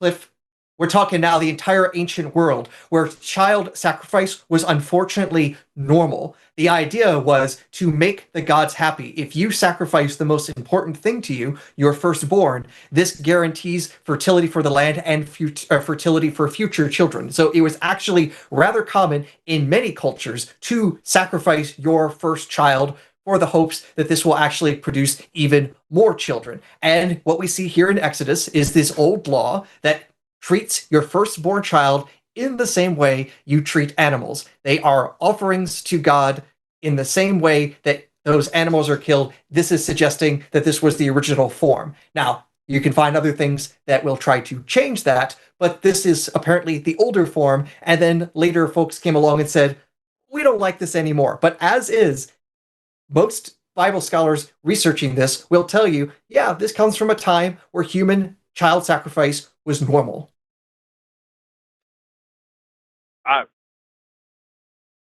Am I still there, or did you beat me out? No. You were muted while Aaron was talking, and so now you're unmuted. That's okay. So what? Oh, okay. I have another verse to bring up, but I want you to be able to respond to what Aaron just said. Again, I 100% disagree with what Aaron just said, because sacrifice. So human sacrifice didn't exist in the world? No. Human sacrifice did, but what? Well, you said everything I said was wrong. Just like no. I said that God requiring His children to sacrifice their own children is wrong. That is not what God said. In fact, He was against them because they did sacrifice their children to Molech. He did not like that. Hold on. So Cliff, can I do another short Bible study with you? Okay. Go ahead. So tell me, okay, so what I'm going to do right now, right? I'm going to read the first half of Exodus 13:13. All right. And I want you to then interpret for me, okay, what it says. Okay. What does it mean? All right. Can you do that for me? I can try. Okay. Go ahead. All right. So Exodus 13:13 says, "But every firstborn donkey you shall redeem with a sheep. If you do not redeem it, you must break its neck." What does that mean? There you go. Those are animals. That means exactly what it means. Those are animals. Yep. Okay. All right. Now to finish out the verse, the rest of it, it says, "Every firstborn male among your children you shall redeem." That's right. You shall redeem it with an animal. You shall redeem it with an animal sacrifice. Right. If you have a sheep, right? If you don't have a sheep, if you don't redeem it. That's right. Then what must you do? Nope. You're not going to break your own child's neck and sacrifice them. No, you're going to get something to redeem them with. No. I'm saying you don't. I'm putting to you this very likely situation. You're an Israelite. You're poor, right? You don't have another sheep, but you do have a son. That's right. That you have to redeem, right? So you have a son. You don't have a sheep to redeem him with. Son. Say that again. You have to redeem the son. Don't kill the son. You have to redeem the son. So you have to find So something if you don't to redeem kill, it, right? not But the if you son. don't redeem, if you don't redeem the son, then what do you have to do? Well, you're saying you have to kill the son if you don't redeem the son, right? Is that what you're trying to say?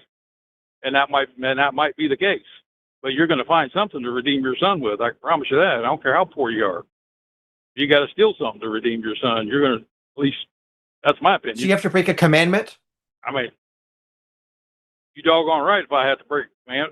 Yep. Yeah, I heard. So you go into hell. I heard Congratulations. To follow God's law, you have to break God's law. Congratulations. Yay! Yes, that's exactly right. Hold on. Don't get too excited. Oh, I'm very exactly excited. Right.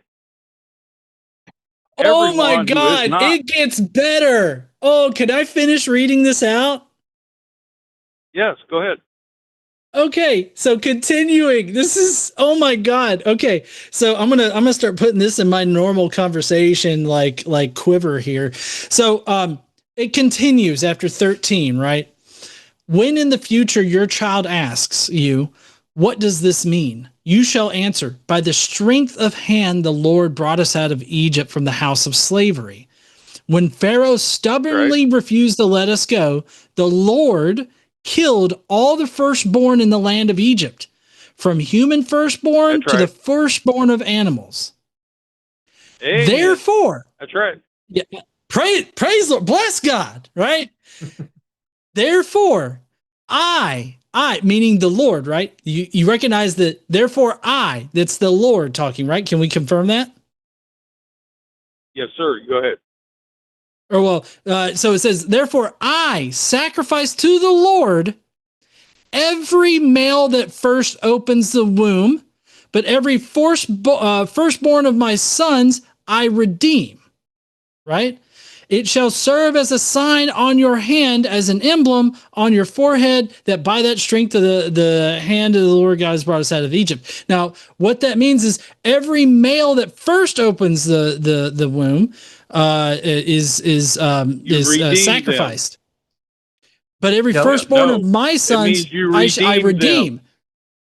And if you can't, with an animal. And if you can't, right? But if you don't have an animal to redeem. Mm-hmm. If you don't have an animal to redeem, does it say that? Where does it say that in there? In the previous, in 13, it says, if you do not redeem it, you must break its neck. Every firstborn male among your children you shall redeem. Redeeming is taking another animal, right, and sacrificing it to God in place of the other. Right? If you don't have something to sacrifice in place of your son, then you have to do what? Evidently, you have to sacrifice your son. Is that what it says? Is that what you're saying? Exactly. Yes, that's what it says. Okay. So then, how many people God are is going to calling for Abraham? One. If they're following following the commandments of God. And so I just want to bring this back to the very beginning where you said that following God's commandments were the thing that you were placing your whole moral foundation on, right? That's the objective that you're building your moral foundation off of. God here is saying that you have to you have to kill your firstborn child if you don't have something to sacrifice in its place. So if you're not going to sacrifice your own firstborn child when you don't have a sheep, like right now, if you were to have a child right now, do you have a sheep to redeem him with? I'll bet you I could buy one, but that's not the point. The point is, that when Abraham went up on the altar, went up on the mountain to this ain't about Abraham. This is about all Israelites. This is God's command to the Israelites, not something that happened several centuries earlier. This is a command to all the people. And I'm telling you, God is not going to allow you to sacrifice your son. That is not what He's directly fucking commanding it, Cliff. It's just reading words on the page. This is like a third grade method here of just reading words. Yes, sir. And Cliff, if you think God was okay killing his own son, find an animal? Cliff, That's right. if you're telling me God was okay killing his own son, he's not going to have an issue with him telling you to kill your son. Oh, not just that, Aaron. Yeah, he does. God just copped to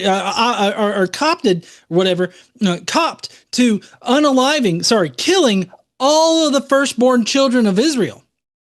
Mm-hmm. Right? True. He did that. You mean the firstborn of Egypt? Yep. Well, sorry, firstborn of Egypt is what I meant. But he's also calling for the firstborn of Israel to also be unalived if you can't redeem with an animal. If you can't redeem with an animal, but I don't believe that. I don't believe that's what's saying. You see, that's just fucking wishful thinking there, Cliff. That's wishful thinking. Like you're saying, nope, they would have found a sheep. What if there were no sheep? Right? What if you were so poor that you couldn't buy a sheep? Right now, if you didn't have $5 to your name, could you go out and buy a sheep? You wouldn't have to if you read about the sacrifices. It wasn't just sheep. You could sacrifice a bird, a pigeon. I don't think it was a pigeon. No, those were lesser bird. sins. You could sacrifice birds. You could sacrifice.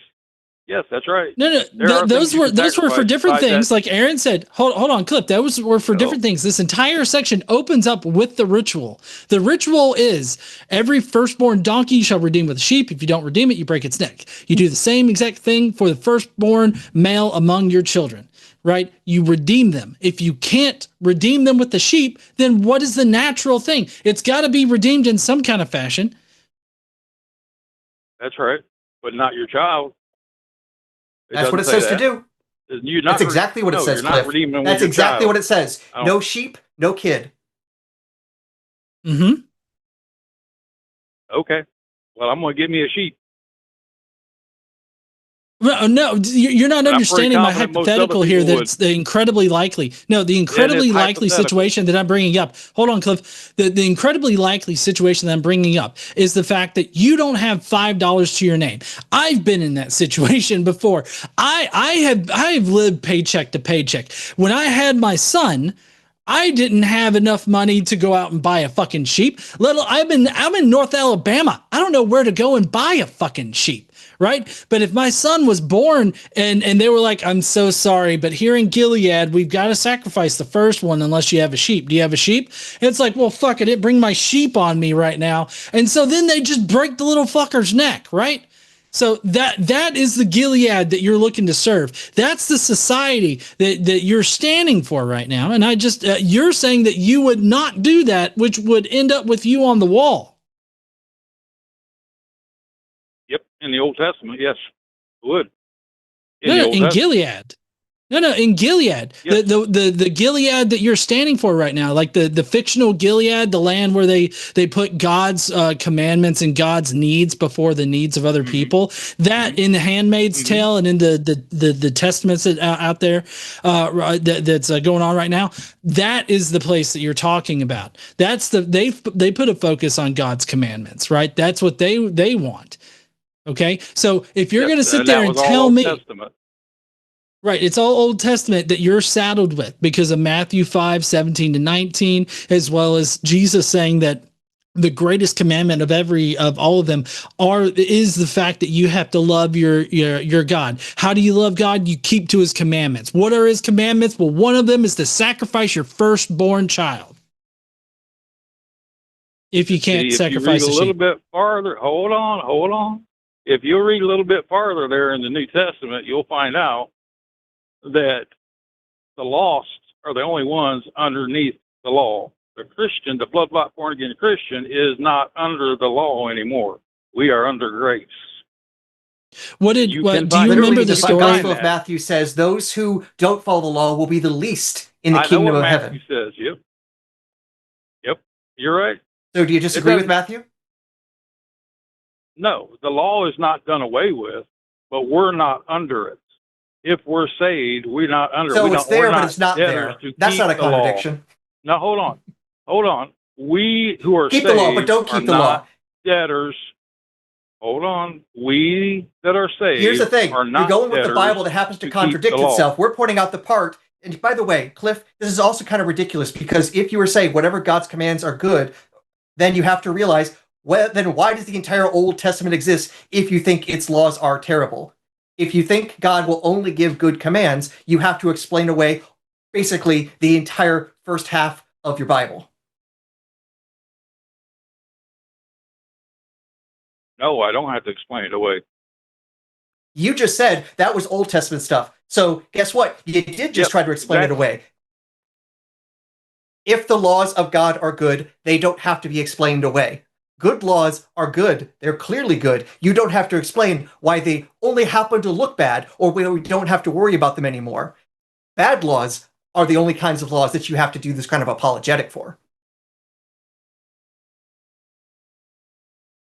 Okay. You can call them bad, and that's okay.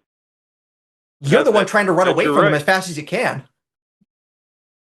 Yes, I can. I can run. Well, I used to be able to. But anyway, back to the New Testament. I'll tell you again, Christians are not under the law. The lost are still under the law. And you are required to Cliff, keep the law. I get it. That's your escape hatch. I get it. But here's the point that I want to bring this all back around to, right? Both Aaron and I, we can identify that our end goal is a happy, healthy, flourishing society where we reduce harm as much as we can. And that is how we gauge good and bad actions.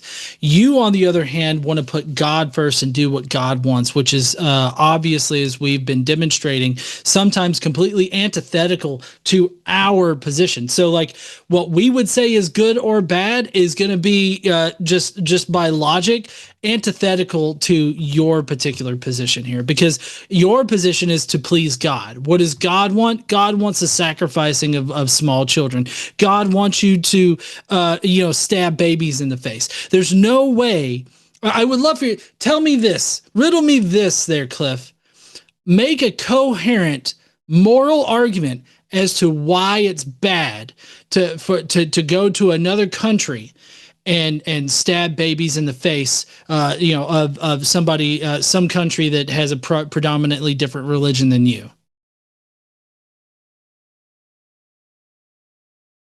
You want me to tell you why it's bad or why it's good? Yes. No, why it's bad. I want you to explain why that is bad, or I guess maybe why it's good for you to do that.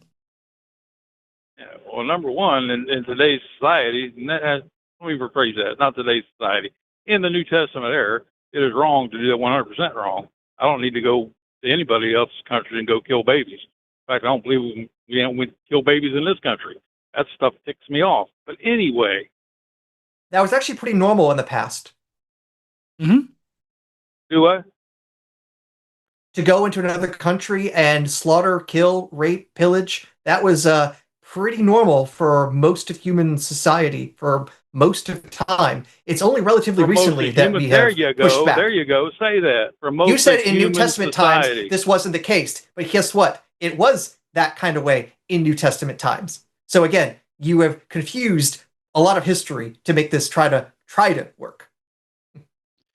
Yeah, you would have to explain why did the you'd have to explain wait a second. You'd have to explain the conquistadors and all the imperialism that happened with Europe and Britain and all that, them going into other countries, raping, pillaging, killing a whole bunch of people there. Like, did you know that Christopher Columbus dehumanized the local population here in the Caribbean, not here in the Caribbean, but in the Caribbean, just so that he could make them slaves? And this was all actually approved by the Pope at the time of the Catholic Church, which was the reigning and only version of Christianity that was around. So when you say New Testament times, I don't know what the fuck you're talking about.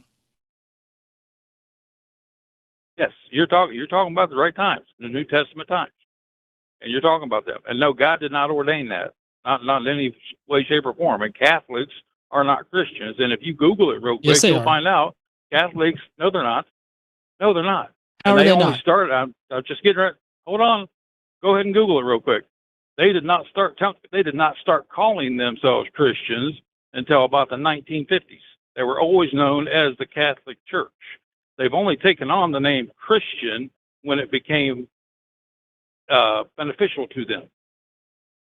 They were never called Christian. They were called the Catholic Church until about in the 1900s. Anyway, well, the organization. So the the organization is the Catholic Church, but Christianity is a religion with multiple denominations. They were Christians. I will give you that. Christianity has multiple. They do have multiple denominations. I'm 100% correct. But again, the Catholic Church never called themselves Christians until in the 1900s. Oh, really? Are you sure? Did you Google it? I know you got computers. I'm working on it. You can show you. When did they first start calling themselves Christians? Catholics began calling They were themselves always known as Christians in the Catholic first Church. century AD.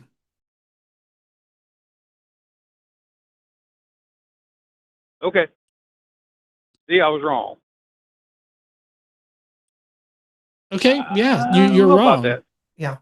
Well, mind you, Catholics Okay. say that the first Well- pope was Peter. I'm pretty sure Mhm. Peter considered himself a Christian.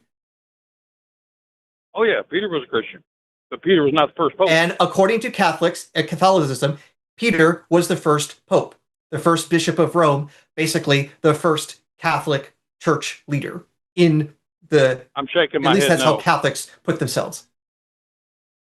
no, I agree with you. They're the one. They believe that because of, I can't remember what it's. I think it's in verse 16. They believe that because of the conversation that Jesus was having with his disciples, and called Peter a stone and said, "Upon this rock shall I build my church." Well, upon the rock was the fact that Jesus Christ is God in the flesh. That's what they were talking about. Because he said, "Whom do people say that I am?" And they said, "Some say Elias." Cliff, this some is all say besides the prophet, some point say of your blah, blah, blah. rather stupid way of claiming that somehow Go ahead. Catholics aren't Christians, even though they've been calling themselves Christians for centuries. And even if that wasn't somehow the case, what would that have to mean about anything at all?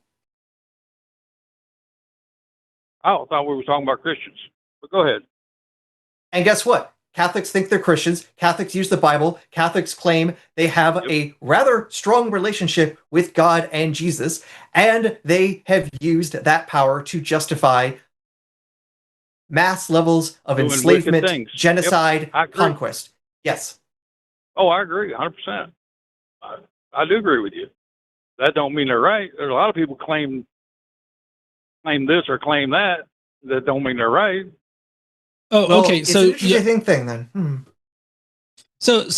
Cliff, you're claiming that Catholics don't follow Jesus Christ? That's to me. There's a thing that some do.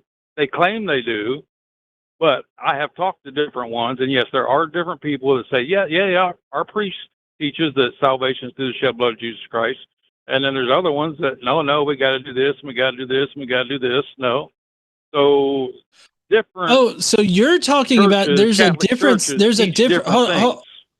Okay, so hold on. So your difference here is that Catholics follow by follow along the theological tradition of both works and belief in Jesus as being necessary for salvation. Whereas I'm guessing that you believe that just faith in Jesus. That's correct. Oh, okay. So then this entire moral discussion, the last 40 minutes that we've been talking about a moral discussion has no fucking bearing on your judgment day. That's right. All right. Congratulations, you just ejected all of morality. It doesn't matter. You just have to tick one box, and everything else doesn't matter. Congratulations, you don't know what morality is. I know what forgiveness is. Well, I'll forgive you if you learn a thing or two. Yep. Cliff, we've been on for 40 minutes and we still got to get to we still got to get to super chats. You guys go. I appreciate it. Talk to you. Bye. All right. Bye, Cliff. This is a fucking crazy conversation, Cliff. Anyways, that was the thing. It's always amazing to me that they as soon as you pin them down on morality not existing, or at least not mattering, maybe, then it amazes me that they think that they still have some kind of moral grounds to stand on. Like, why do they come? And I don't know if you know any kind of answer to this, but why do they come in like, how do you know what's right and wrong? I'm so pissed off that I can't just be like, well, does it even matter to you? Right? Like, I have to engage in the discussion, but it doesn't even fucking matter to them. It's a matter of thinking that morality is a system of authority. And since God has the biggest stick, he's the one with the authority. You better listen up, motherfuckers. And with that sort of mentality, yeah, you're going to be okay or find all sorts of excuses for why dear leader can do anything, say anything, not even be consistent, but you will be there and be the sycophant, kowtow as demanded, and call that good. And boy, oh boy, do I have a little bit more moral backbone than that. I mean, I feel like I do. I feel like both of us have a better moral foundation and can build a better future for society in general than just ticking one single box as to whether or not you believe in the magical Jew in the clouds. Like, I just I feel like we're in a much better position. We do have super chats. Yes, thank you so much there, Lux, for doing that. Thank you so much. Before I forget, thank you so much to Lux for doing the production. Also, thanks to our call screeners and all the moderators are in the chat, just in case we don't get to thank y'all later. You guys have been awesome. You guys are great. Now, first up, £5 from Mystic Mind Analysis, who says the beauty of the natural world is that nature is effing weird, and we could learn so much from natural selection alone. No God required. Hashtag look at the bones.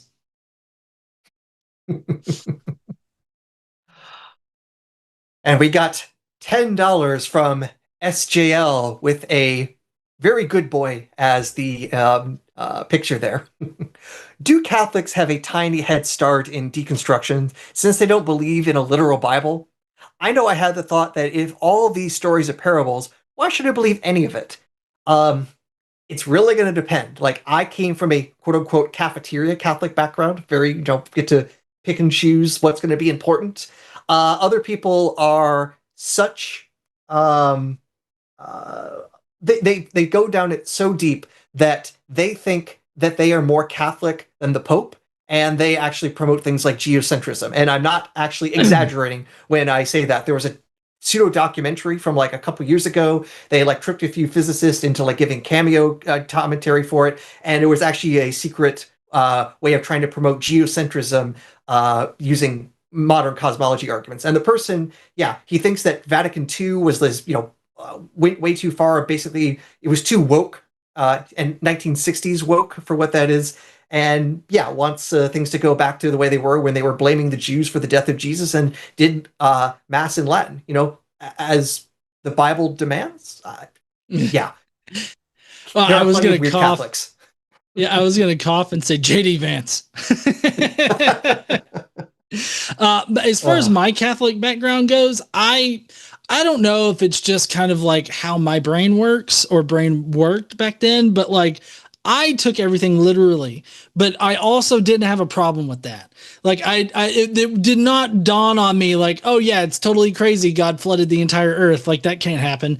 Like I did not even engage my critical thinking skills when it came to that. I was just like, sure, the earth flooded. I'm remembering this much from when I was going to like parochial Catholic school. I did not pay attention at all in the religious studies portion. The only thing I took away was Jesus says, "Don't be a dick." Obviously with different language to a third grader, but be nice. And one time I had to do a reading while I was, having to go through the training to eventually do First Communion, and I had to do some reading from one of the letters of Paul. And believe me, at that time, I had no clue what a Thessalonian was. All I had to know was that's how you pronounce the word as you read these couple of verses, and then I sit back down. I had no idea what was going on. I had to become an atheist to start understanding what the Bible said. Yeah. Yeah. Same for me. Like I remember, what in my religion, classes when I was in elementary school, like the only thing that really stuck out to me were like the things that I already identified as good, like the Good Samaritan story, that kind of thing. Like I was like, oh, okay. Yeah. That was really cool of Jesus to do right there. Kind of thing. We got $4.99 from Kelly Sure 4937, who says, sure, enjoy Caller's open mind. I think she's doing really well. Yes, that was Janet. She was a great caller. Yeah. I think that hopefully soon in the future we'll have more calls with Janet, and we'll find her deconstructing like in real time. And that's, I mean, I think that we already are, obviously, but even more so down the path of deconstruction. Yeah, Janet, if you happen to still be listening, it's pretty good on this side of the aisle. We got milk and cookies. We also got a $9.99 donation from Outwitted by Fish. Oh, I know the feeling every day. Women are not the property of men, of course, but we are all the property of cats. Mm-hmm. Everybody is. Even dogs are property of cats. Like everybody is just a property. You ever seen those pictures of the cats? They're like up high and they're like looking down like peasants. Remember Ceiling Cat? That was crazy. Oh yeah. That still comes up sometimes in memes. Like, but I watch the political humor subreddit just because that's like anytime anything happens, they just have all the memes, and like sometimes the whole ceiling cat thing comes up. They break out the golden oldies for those. We got $5 Narnia bucks from a mystery 3016 who says, you are doing God's work, folks. Thank you so much there, mystery. We really appreciate that. And we have $10 from John Albert 2102. What are the prevailing theories about how the universe formed a structure of filaments? Does it have anything to do with matter-antimatter annihilations? I don't believe it has anything to do with that. My understanding ultimately is the filaments are the sorts of structures you get from gravitational collapse generally. I would have to look more into why they appear in the various simulations, but I believe they are completely explicable by gravity. When it comes to explaining most things in the universe at the big scales, gravity is the answer. It pulls things together. It binds us. It's the force that really controls the universe. All right.